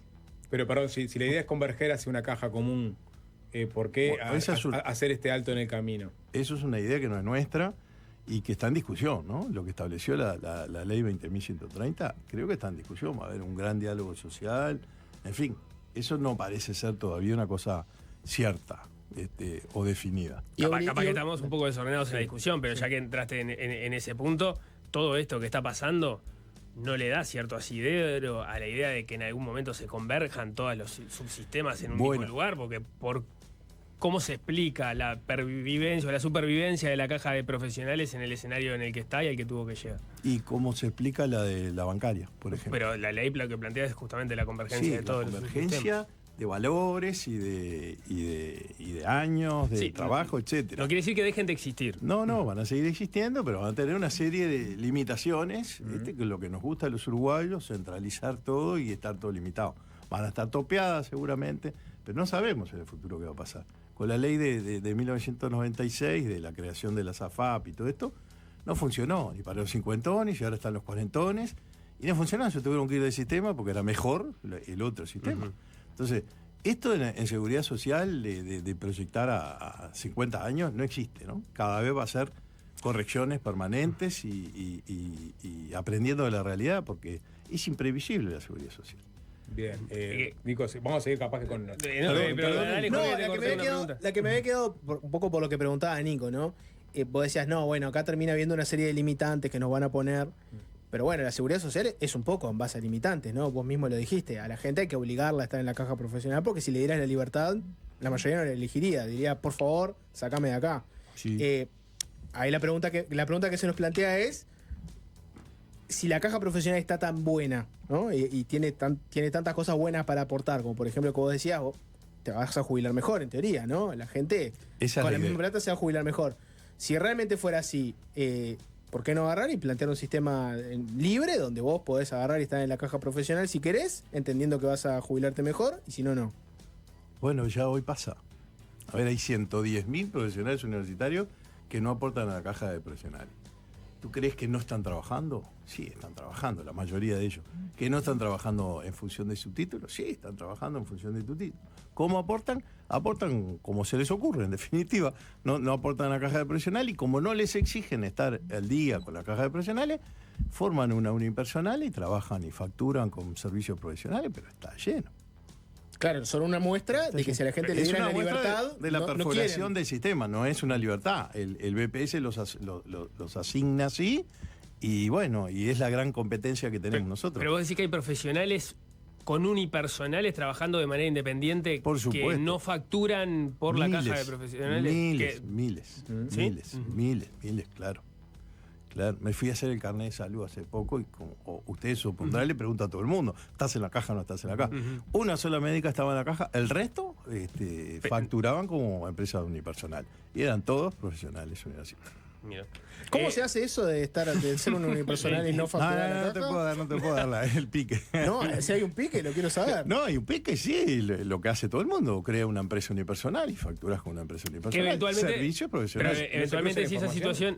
¿No se cruza información ahí? Sí, se cruza, pero no es ilegal lo que están Pero haciendo. si esa situación es detectada, la caja no te intima. No, depende de cada empresa, depende de cada servicio. Si le exigen estar al día con la caja de profesionales o no. La duda que me queda es, la caja tiene una buena relación activos-pasivos, hay un tema estructural en esos activos que están aportando que justamente como la caja no se ayornó y sigue con su escala de fictos, se estacionan mayoritariamente en la segunda categoría, entonces la caja está pagando mayoritariamente jubilaciones de gente que llegó al final, a las 10 categorías, a la 10ª categoría, pero tiene aportantes que están en la segunda categoría, eso es parte del problema, pero lo cierto es que tiene una buena relación activos-pasivos. Sí. Parte de la propuesta de ustedes es sumar más activos para de alguna forma tener más activos que se hagan cargo de esos pasivos. Ahora, eso no es patear la pelota hacia adelante, porque hay un problema de que vos precisás muchos más activos. Hay cada vez más profesionales universitarios. Afortunadamente, cada año se reciben más profesionales universitarios, más universidades, más carreras. Pero eso no es sostenible. Entiendo que quizás es un plazo. No hay seguridad social. No hay largo plazo para la seguridad sostenible en ninguna parte del mundo. Salvo que inventemos las cuentas personales, que es la FAP. Una cuenta personal, pero que del principio al fin tu aporte es el 100% ahí. ¿Tá? Nos olvidamos del sistema solidario. Después al resto, al pilar cero, que le llaman en la reforma, que se encargue el Estado. Son los que no llegaron a aportar, son los que no pueden aportar, son los que han estado siempre en negro, que terminan en algún momento jubilándose o teniendo una pensión o algo. Pero bueno, ahí te referís a la caja también, porque vos decís no hay ningún. Me estoy refiriendo al sistema general. Claro, vos decís en la seguridad social no hay ningún sistema que sea sostenible. No, en ningún lado. O sea que la caja nunca va a ser sostenible por sí misma.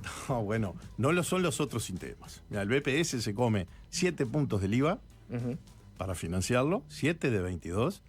Todo jazz, que son cientos de millones de dólares, y hubo que hacer una reforma que fue lo que hizo principalmente, estiró los años de aporte, o sea, te hace aportar más a los más jóvenes, y te bajó la jubilación. Acá estamos hablando de... Y ahí te obligaron, también es un proyecto de ley, y la ley se aprobó, y así está funcionando. Y con esa misma lógica que vos planteás, que decís, en realidad no hay ningún sistema de seguridad social que aguante solo. En todos, el Estado en algún momento tiene que intervenir. Que proponemos nosotros tiene una esperanza de vida, digamos, se calculó hasta el año 2108. Sumados el sistema actual de la caja y el nuevo de dependientes, se sostiene la caja por 70 años. 80. Ya nos metemos con el proyecto de ustedes, pero antes, porque este proyecto del gobierno lo que plantea es un aporte del Estado, ¿no? Y vos decías hace unos minutos, con bastante orgullo, no sé si yo te interpreté bien, pero decías, bueno, nosotros no tenemos aporte del Estado. ¿Tiene sentido que aporte el Estado a la caja profesional? Tiene sentido que aporte a todos lados. Porque hoy aporta, desde 2008, aporta a la caja bancaria. Aportó en 2008. O sea, aportó 2008. Con la reforma de 2008 y la nueva reforma no contempla un aporte del Estado. Pero en 2008 estabas aportando a la caja bancaria 750 millones de pesos anuales en 2008. Que fueron reduciéndose, si no me equivoco. Fueron reduciéndose. O sea, fue una solución puntual. Hay una contribución de los bancos que aumentó, que ustedes saben quién termina pagando. ¿Sí? No van a ser los bancos. Los clientes de los bancos. Y bueno, la sociedad en general, todos estamos bancarizados. Bueno, como los timbres profesionales, también lo paga la sociedad. No, lo pagan los que utilizan los servicios. Y lo mismo que los clientes de los bancos. Bancarizados estamos todos. El timbre profesional es una arbitrariedad para recaudar. Bancarizados estamos todos. Vamos hay cosas que hay que poner arriba de la mesa. El timbre profesional. El timbre profesional es el aporte patronal de quien utiliza un servicio profesional. Sí, está bien, pero a veces pagás o usás un timbre profesional por trámites que son irrisorios. Bueno, todo eso se puede revisar. Algunas cosas pueden estar bien, algunas cosas faltan. Por ejemplo, los timbres profesionales no se actualizan por el índice medio salario, sino que se actualizan por el IPC. El IPC en los últimos 15 años ha bajado con respecto al índice medio salario, que afortunadamente ha crecido. Bueno, ¿qué pasa? Hay un descalce del 20, del 25% de los precios que deberían tener los timbres. Vos decís que tiene sentido que el Estado aporte a la caja profesional, y pones el ejemplo de la bancaria. Ahora yo te pregunto, una persona que no es profesional, que es un empleado que aporta al BPS y que paga sus impuestos. Si te preguntara, pero pará, con mis impuestos voy a terminar financiando una caja paralela de una gente que se hizo su caja propia para jubilarse con más jubilación de la que me voy a jubilar yo y la tengo que bancar yo. Eso depende. ¿Qué le contestarías a esa persona? ¿Qué le contestarías a la persona que te dice, con mis impuestos voy a pagar la caja profesional y yo me jubilo con el BPS? ¿Qué es esto? Bueno, y yo le contesto a ese amigo que con mis impuestos estoy financiando el BPS. Con los impuestos de los jubilados de la caja estamos financiando el BPS. Con el 7% del IVA que yo pago, de los 22, estoy financiando el BPS. Esa persona te diría, bueno, simplifiquemos el sistema, vamos todo al BPS y en vez de que la caja pague el BPS y yo pague la caja, paguemos todos en la misma bolsa. Bueno, simplifiquemos, unifiquemos, igualemos para abajo. Eso es igualar para abajo. Eso no es un sistema de equidad, es un sistema de igualdad. Pero si vos querés equidad real... todo lo mismo, no importa lo que hagas en tu vida laboral. No, la gente... Pero si vos querés equidad real... Y trabajando, claro, pero la equidad real implica que si vos tenés la chance... Vos decís, no igualemos para abajo. Si yo tengo la chance de elegir sistemas, ahí yo asumo el riesgo y somos todos iguales. Vos decidiste ir a la caja profesional y te vas a jubilar con más plata, bien, asumí tu riesgo. Pero porque trabajaste más. Asumí tu riesgo y yo decidí otra cosa. No, bueno, pero a la caja de profesionales hay gente que aporta 50 años. ¿Vos podés querer que tenga el mismo ingreso que el promedio del BPS? ¿Por qué? Si aportó 50 años, se formó y trabajó en su profesión. Bueno, pero entonces que el Estado no le pague nada. Si se funden, Bueno, se funden pero solos. hacemos el cambio. Entonces los profesionales no pagamos nada al Estado. Porque no sacamos nada del Estado nosotros. Al contrario, ponemos. No sacarán en todo caso para la seguridad social. Para la seguridad social no. Rodríguez, seguramente. Estamos hablando de la seguridad social. Vamos sobre la realidad Si no que entramos a lo planetario. La realidad es que la caja tiene plata hasta agosto. O sea, Hasta agosto, esto sí. estamos, digamos, Plata propia, estamos recursos propios. problematizando, digamos, la está bien, entelequia, está bien. caja profesional, que es interesante, incluso es interesante discutir digamos, el concepto de fictos, todo lo que Sí, eso está en discusión también para nosotros.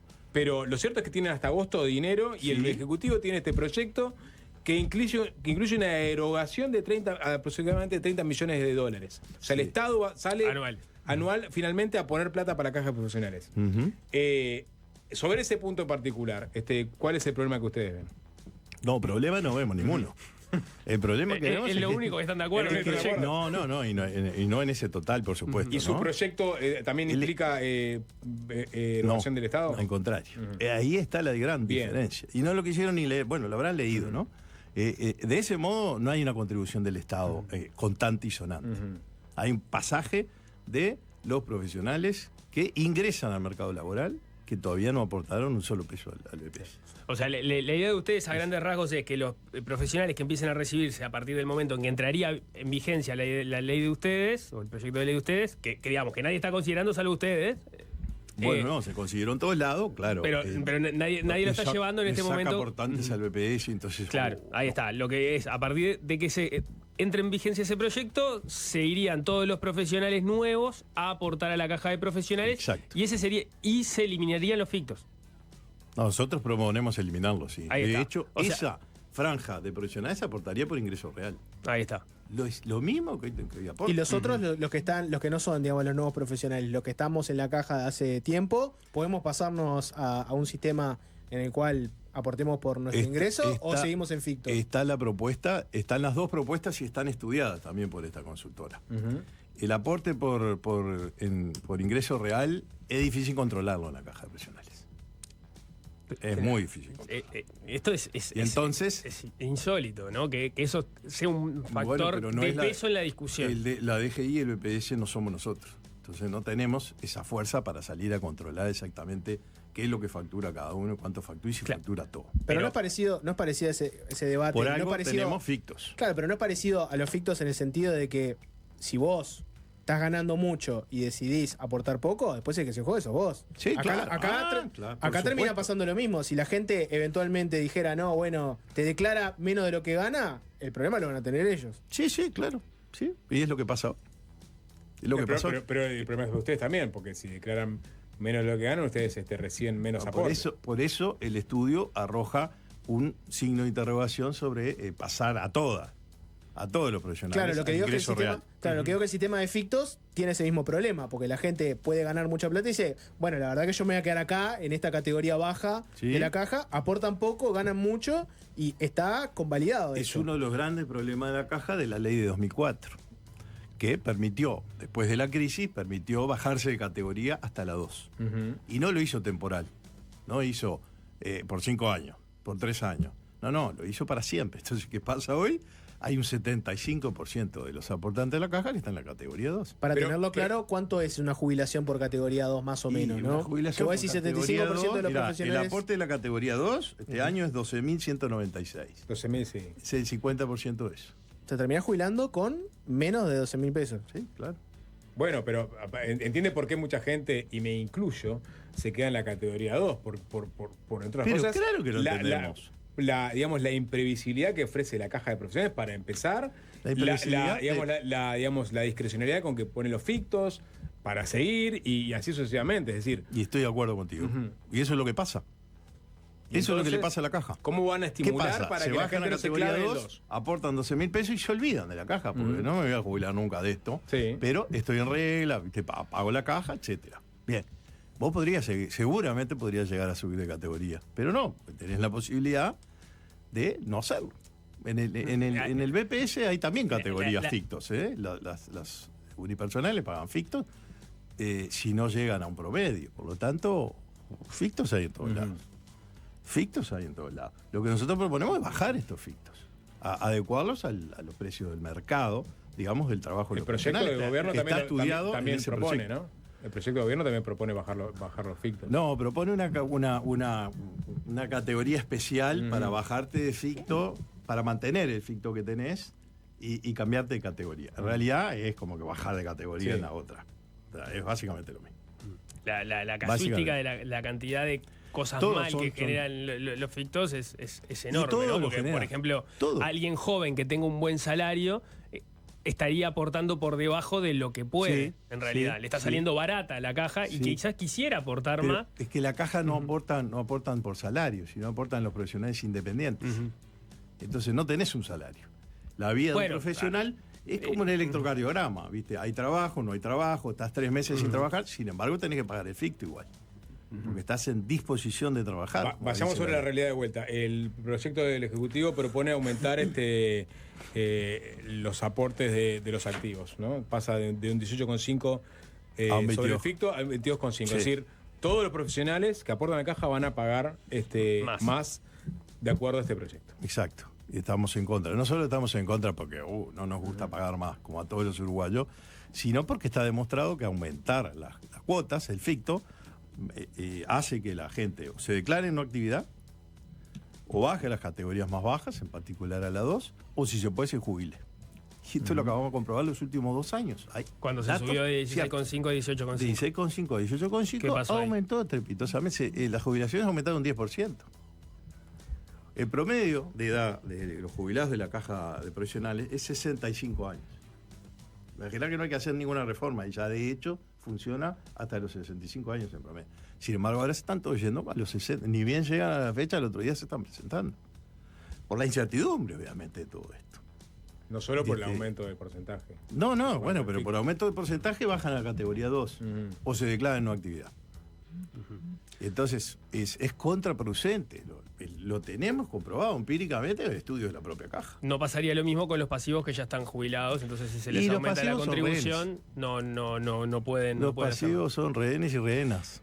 Rehenes y rehenas y también un poco culpables o creadores de su situación, ¿no? Porque son yo sé No. cuál es su respuesta No. y lo estoy provocando, pero un poco es así. Los profesionales tienen mayorías en la caja como tales, han votado y han elegido los directorios que han tomado Sí, las decisiones que han sí, tomado, sí. que hace 15 años que saben que en este momento se iba a acabar el dinero. Es cierto. No tomaron las decisiones, no solo eso, esta historia la he hecho muchas veces, sino que cuando volvía a haber elecciones votaban a quienes eran más reactivos a las propuestas de cambio y de ajuste de los números, con lo Exacto. cual la solución de la caja cada vez estaba más lejos.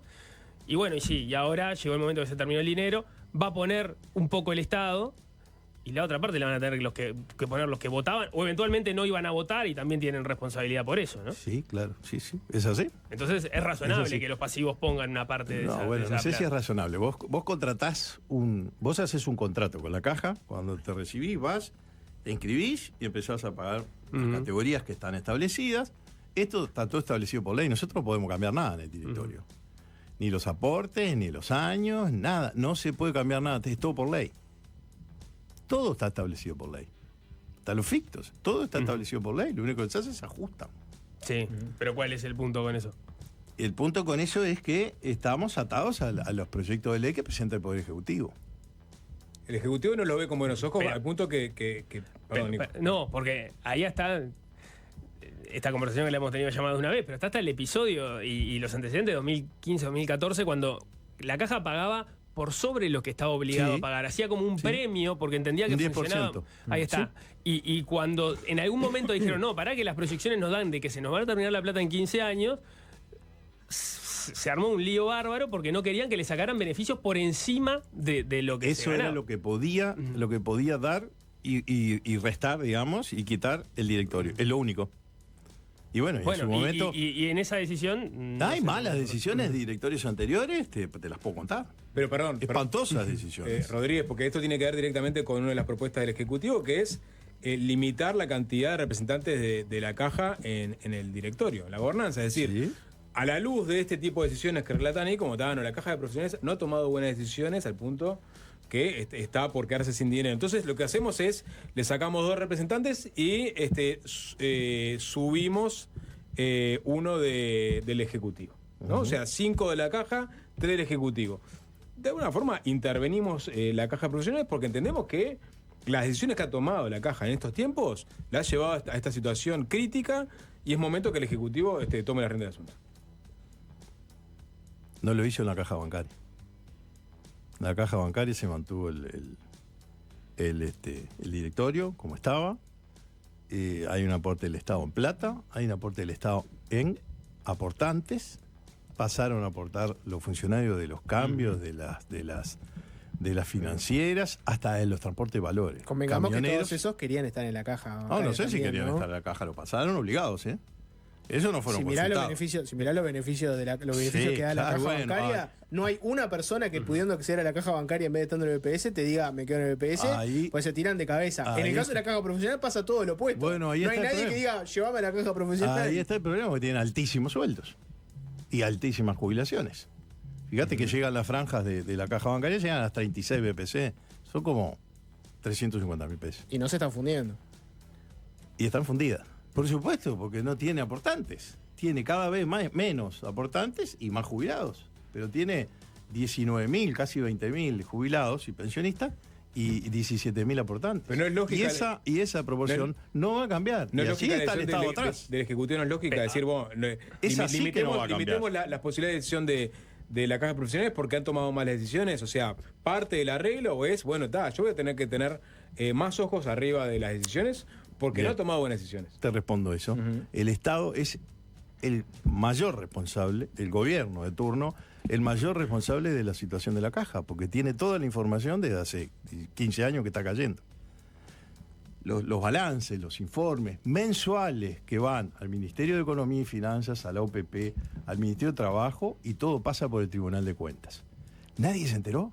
Pero no me quiero poner... ¿Y con 2 directores adentro? No me quiero poner peleador, con ¿no? voz Pero y voto. ¿cómo el Estado va a ser el principal responsable de lo que pasa y en una que caja toma decisiones que los profesionales hicieron en paralelo para salirse del Estado y tener jubilaciones más altas? No fue para salirse del Estado. Si ustedes se funden porque querían tener una caja distinta y no aportar por el BPS y no emparejar para abajo, como vos describiste antes, si ustedes querían emparejar para arriba, no vale decir después si me fundo por tomar malas decisiones, no vale decir, bueno, pero el Estado está... ¿Nadie hizo nada por nosotros? No, vos te fuiste. Nadie hizo nada por vos porque vos decidiste salirte del BPS y del Estado y hacer tu caja propia. No surgió así la Caja. La Caja tiene 70 años. El contexto histórico de cómo la caja tiene ese contexto histórico no podemos ir a los años 50 si queremos, ahora estamos hablando 54, de ahora. Hoy cuando surge la Caja, pero vos estás diciendo que nos escapamos del BPS y no fue así.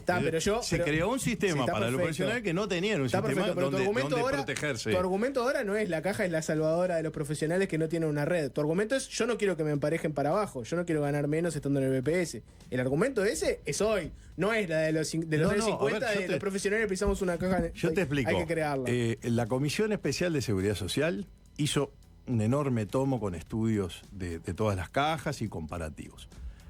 Entre las jubilaciones más altas, ¿sabes dónde está la caja de profesionales? Es la última. Está primera la bancaria, el BPS, el promedio del BPS de las superiores, la militar, el servicio de retiro policial.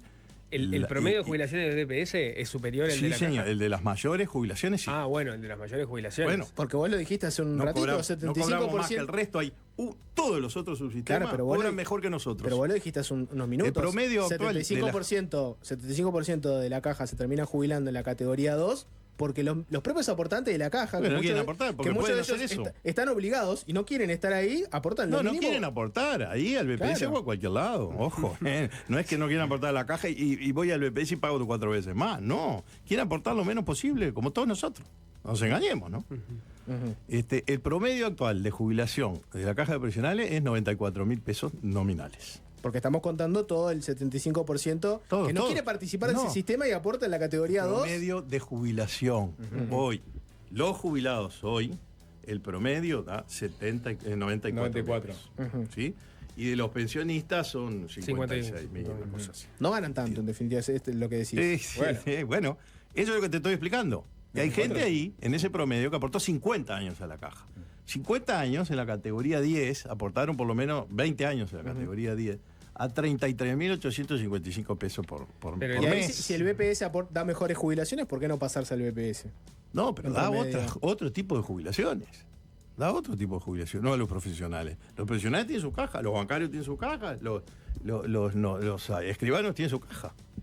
¿Cuál es la lógica? Una no puede funcionar, las otras sí. Las otras fueron asistidas por el Estado, esta no. Son asistidas por el Estado hace añares. Y además no son rentables, porque los números le dan que cada vez se achica la cantidad de funcionarios razonablemente, por la tecnología, por lo que fuera. Los bancos ya no tienen cajeros en los bancos, ya no hay funcionarios. Bueno, se achica, y los jubilados se van agrandando igual, o se sostienen. Capaz que dentro de 50 años hay menos jubilados o hay el mismo número. Y el Estado asiste. En la ley de 2023 del gobierno pasado, la segunda de la caja bancaria, el Estado es garante solidario de las deudas que contraiga la caja bancaria. ¿Quiénes tienen que comprar los papeles que emite la caja bancaria? Los bancos de plaza. Están obligados. No es que tienen ganas. Tenemos que... Entonces, porque el Estado no va a funcionar, no va a financiar si ha tomado decisiones. Tiene 2 votos. Voz y voto tiene el directorio. Y tiene toda la información, todos los ministerios, y hasta el Tribunal de Cuentas. Entonces, ¿y por qué no? ¿Por qué no si ayudamos todos a todos los sistemas? Tenemos que cerrar, Rodríguez, que si este pero proyecto... yo creí que me iban a pelear más. No, bueno... tenemos más para hablar. ¿Te sentiste poco peleado? ¿Te sentiste poco peleado? No, está buena. ¿Qué pasa si termina prosperando este proyecto? ¿Y qué pasa? Que se va a reducir drásticamente la cantidad de deportantes. No es que lo estoy pronosticando, está probado por los números. Si vos le cobrás a la categoría 10, pasa a 41.000 pesos por mes. ¿Entendés? De aporte. Exclusivamente de aporte. Más todos los otros impuestos que pagamos todos en la actividad. El FONASA, el Fondo de Solidaridad, la adicional. Lo paga toda la gente. Todo eso lo paga el resto de la gente. Claro, pero el resto de la gente tiene un empleo y un salario. ¿Me entendés? El profesional independiente, que es el que aporta a la caja, no, tiene una vida. No sale en radio esto, ¿no? Que estoy haciendo. Bueno, No, es un electrocardiograma. ¿Sí? No, ¿tiene trabajo, no tiene trabajo? Eso que usted dice es un argumento excelente para haber abandonado los fictos hace 20 años cuando se hizo la reforma tributaria. Pero por supuesto, está pensado para carreras que por... son ascendentes y muy suaves en su crecimiento. Algunas, pero es así algunas pensada, no. digamos, el ficto de las cajas profesionales. Esto es espantoso para la caja. Lo peor que le puede pasar a la caja es seguir trabajando con fictos. Rómpalo y lo decimos con corto. Ahí está. Ahí se rompió el ficto. Rompí los libertad. Pero está el tema de la evasión de por medio y es También, difícil eliminarlo, entonces, ¿no? bueno, entonces bajemos los fictos. Nosotros proponemos en el proyecto bajarlos un 30%. Bien. También habrá que tomar alguna medida con el estancamiento en la categoría 2. Puede ser que alguien que sea profesional, tiene 18 años trabajando profesional y está en la categoría 2. Lo que pasa es que hay gente que... Eso en el BPS no te pasa. Vas aumentando el sueldo y te van descontando. Sí, profesionales y te das cuenta de 15% y nadie protesta. Hay profesionales que están muy mal pagos, ¿no? Pienso, no sé, hay profesiones como... Por decir algo, ¿no? La psicología, la comunicación. Tiene casos donde hay algunos que ganan muy poca plata. Sí, claro. No pueden pagar más de la categoría 2. Y no pueden pagar Son 12.000 pesos. No deberían pagar fictos. Ganás pero 40, bueno, este es el 12. sistema de fictos. Que... Tenemos que cerrar, Rodríguez. Vamos a ver qué pasa. Bueno, invítenme de nuevo. Sí, esto claramente no se agota acá. Ni hablamos mucho del proyecto de ustedes, ni hablamos mucho del proyecto del Ejecutivo. Tampoco se agota esto en junio, así que vamos a trabajar. Y la plata hasta agosto. Sí, seguro. Fernando Rodríguez, director de la Caja Profesional, muchas gracias. Gracias a ustedes, muy amables. Es fácil desviarse.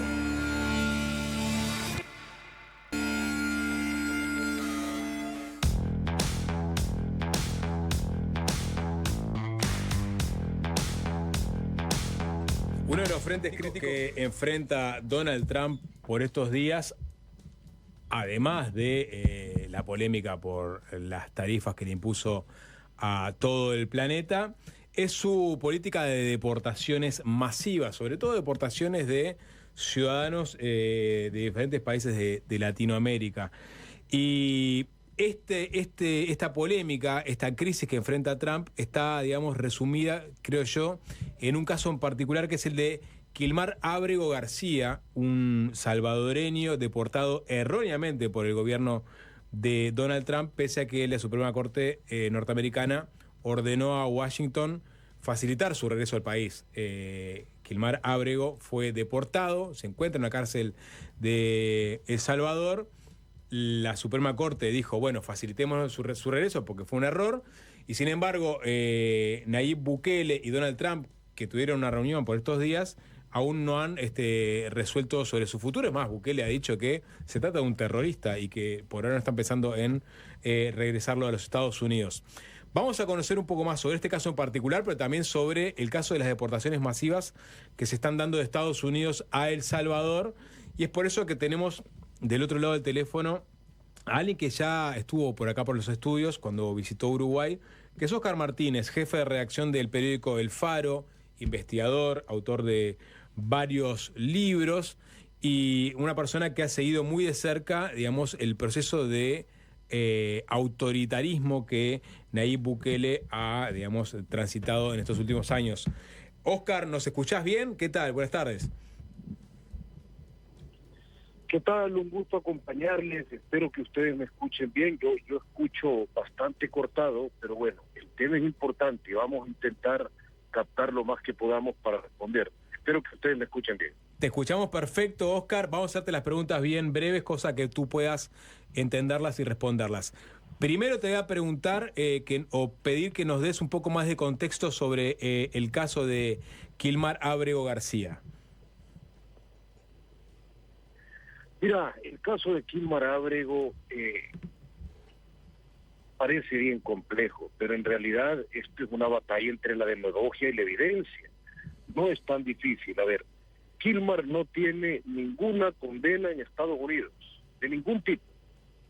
Kilmar no tiene ninguna condena en El Salvador y ni siquiera tiene ningún caso abierto en ninguna corte que no sea de migración en ninguno de los dos países. Es decir, nadie ha demostrado que él es miembro de la Mara Salvatrucha, nadie ha demostrado que él ha cometido un delito, no hay ninguna evidencia pública de que él pertenezca a ninguna pandilla.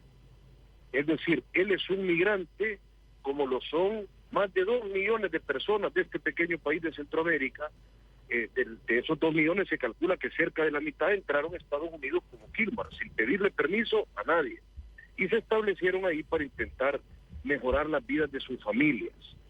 Gran parte de esa población, en las elecciones pasadas del 2024, cuando Nayib Bukele se reeligió violando 4 artículos de la Constitución, votaron masivamente por Nayib Bukele. Muchos eran indocumentados. El 97% de los migrantes salvadoreños de Estados Unidos votó por Nayib Bukele. Es decir, él arrasó entre esa población. Y ahora Bukele ha demostrado que está dispuesto a traicionarlos y a refundirlos en una mazmorra llena de pandilleros, porque muchos ahí sí eran pandilleros en activo, a pesar de que sea solo un migrante. Y evidentemente Estados Unidos está sentando nuevos precedentes en los alcances que tiene de violar desde órdenes judiciales hasta decisiones de un juez, etcétera. Es decir, aquí pasan 2 cosas. Una es evidente que está en el centro. En El Salvador hay un migrante preso que no debería estar aquí.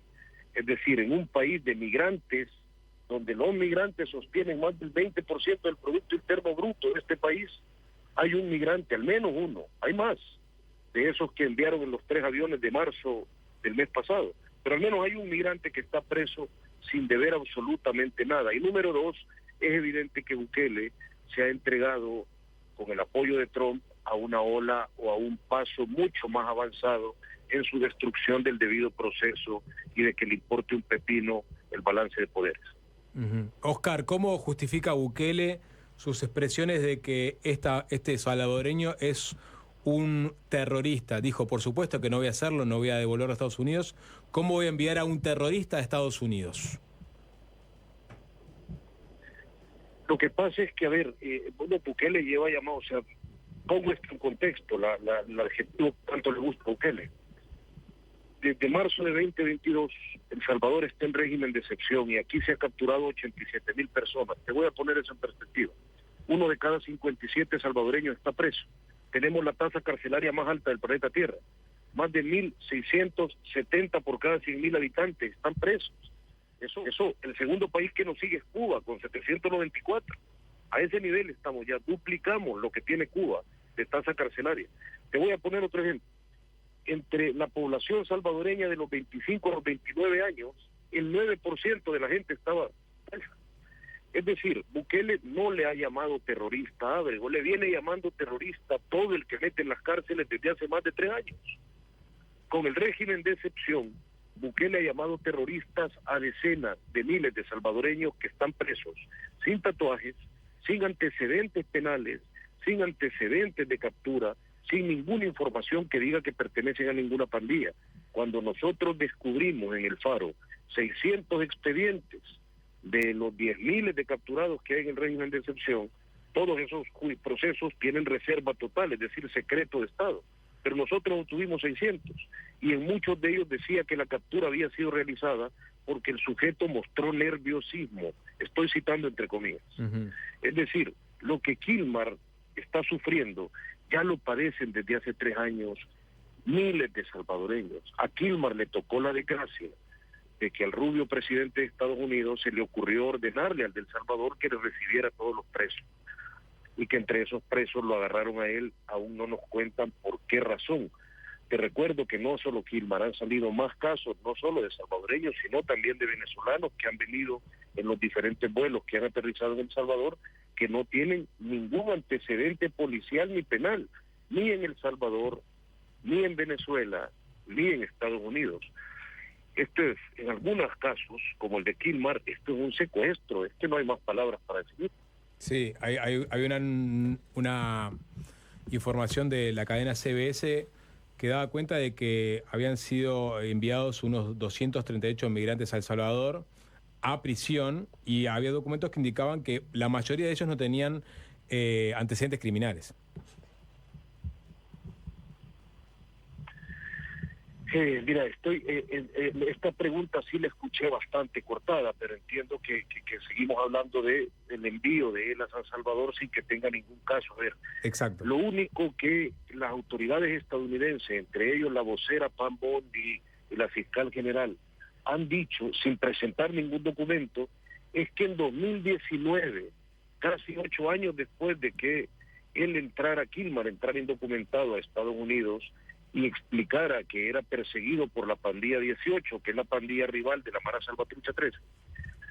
Un informante en Los Ángeles dijo a un policía, no nos han aclarado de dónde, que Kilmar pertenecía a la MS-13 en Nueva York, pero Kilmar no vivía en Nueva York, ni nunca ha ido a Nueva York en su vida. Es decir, es una evidencia que han sacado de momento solo verbalmente, y que es muy difusa ante toda la evidencia que existe de que Kilmar estaba trabajando.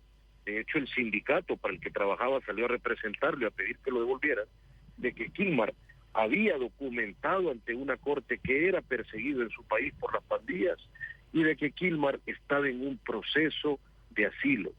Es decir, hay mucha evidencia de que él estaba haciendo las cosas de manera administrativamente correcta y solo hay palabrerío acerca de que alguien dijo de él algo hace cerca de 6 años.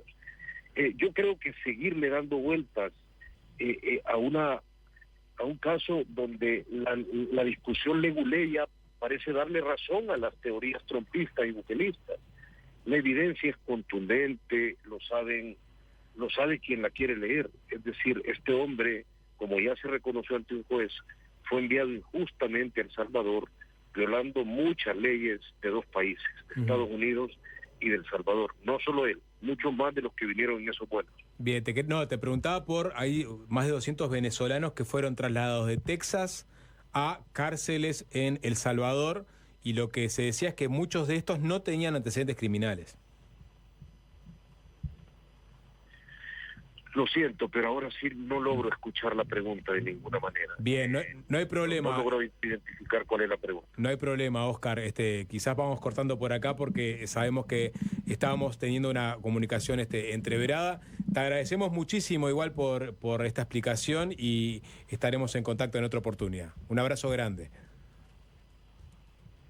Es un gusto, lamento no haber logrado escuchar la otra pregunta, pero se corta. Pero en fin, eso. Vamos a ver, con esto cierro, vamos a ver cómo reacciona la población migrante que sostiene a este país a fuerza de haberse dejado el pellejo cruzando México para entrar sin permiso de nadie a Estados Unidos, ahora que es un hecho.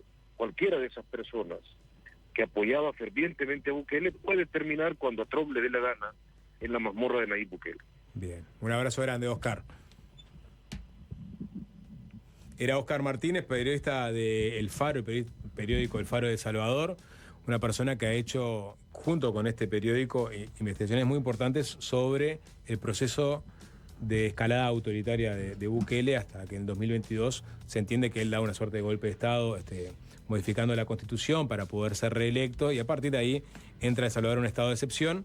Ahora aliado de Donald Trump en esta política de deportaciones masivas. Le preguntaba por el caso de... Son más de 200 venezolanos que se los vincula al cártel del Tren de Aragua, ¿no? Uno de los cárteles de narcotráfico más importantes del continente. Lo que salió hace pocos días fue que la mayoría de esas personas deportadas no tienen ningún tipo de antecedente criminal. Es decir, era muy difícil no solamente conectarlos con el Tren de Aragua, sino con cualquier otro delito que hayan cometido delictual. Exactamente en territorio norteamericano. Y Bukele le está proporcionando a Estados Unidos cárceles para albergar a estos deportados que eventualmente después terminarán en sus países de origen. Encontró Trump el código para hacer trampa en la maquinita, ¿no? Uh-huh. Encontró un país donde tiene cárceles, donde puede meter gente sin el debido proceso en Estados Unidos y los manda bajo la premisa de que son terroristas. ¿Se acuerdan que durante todo ese proceso que fue a partir del 2001 con el 11 de septiembre, Estados Unidos fue poniendo cada vez más leyes que hacen más fácil sacar del país a personas que entran en la categoría de terrorista o que están vinculados con el crimen organizado? Entonces ahora lo que terminó ocurriendo es que en Estados Unidos se puede sacar a una persona, calificarlo como terrorista, mandarlo a una cárcel en El Salvador, donde no necesariamente tiene la garantía de debido proceso. Tercerizó no solo las cárceles, sino también el Estado de Derecho. Totalmente. Sí, algo así. Y en el caso de los estadounidenses ahora tienen mucho miedo porque lo que dicen es, puede ocurrir que vos, siendo ciudadano estadounidense, a vos te deporten mal, seas calificado como terrorista, termines en una cárcel de El Salvador, y ahí, ¿quién te defiende? Uh-huh. Bueno, hacemos una tanda y venimos con el último tramo de Fácil Desviarse. Fácil desviarse.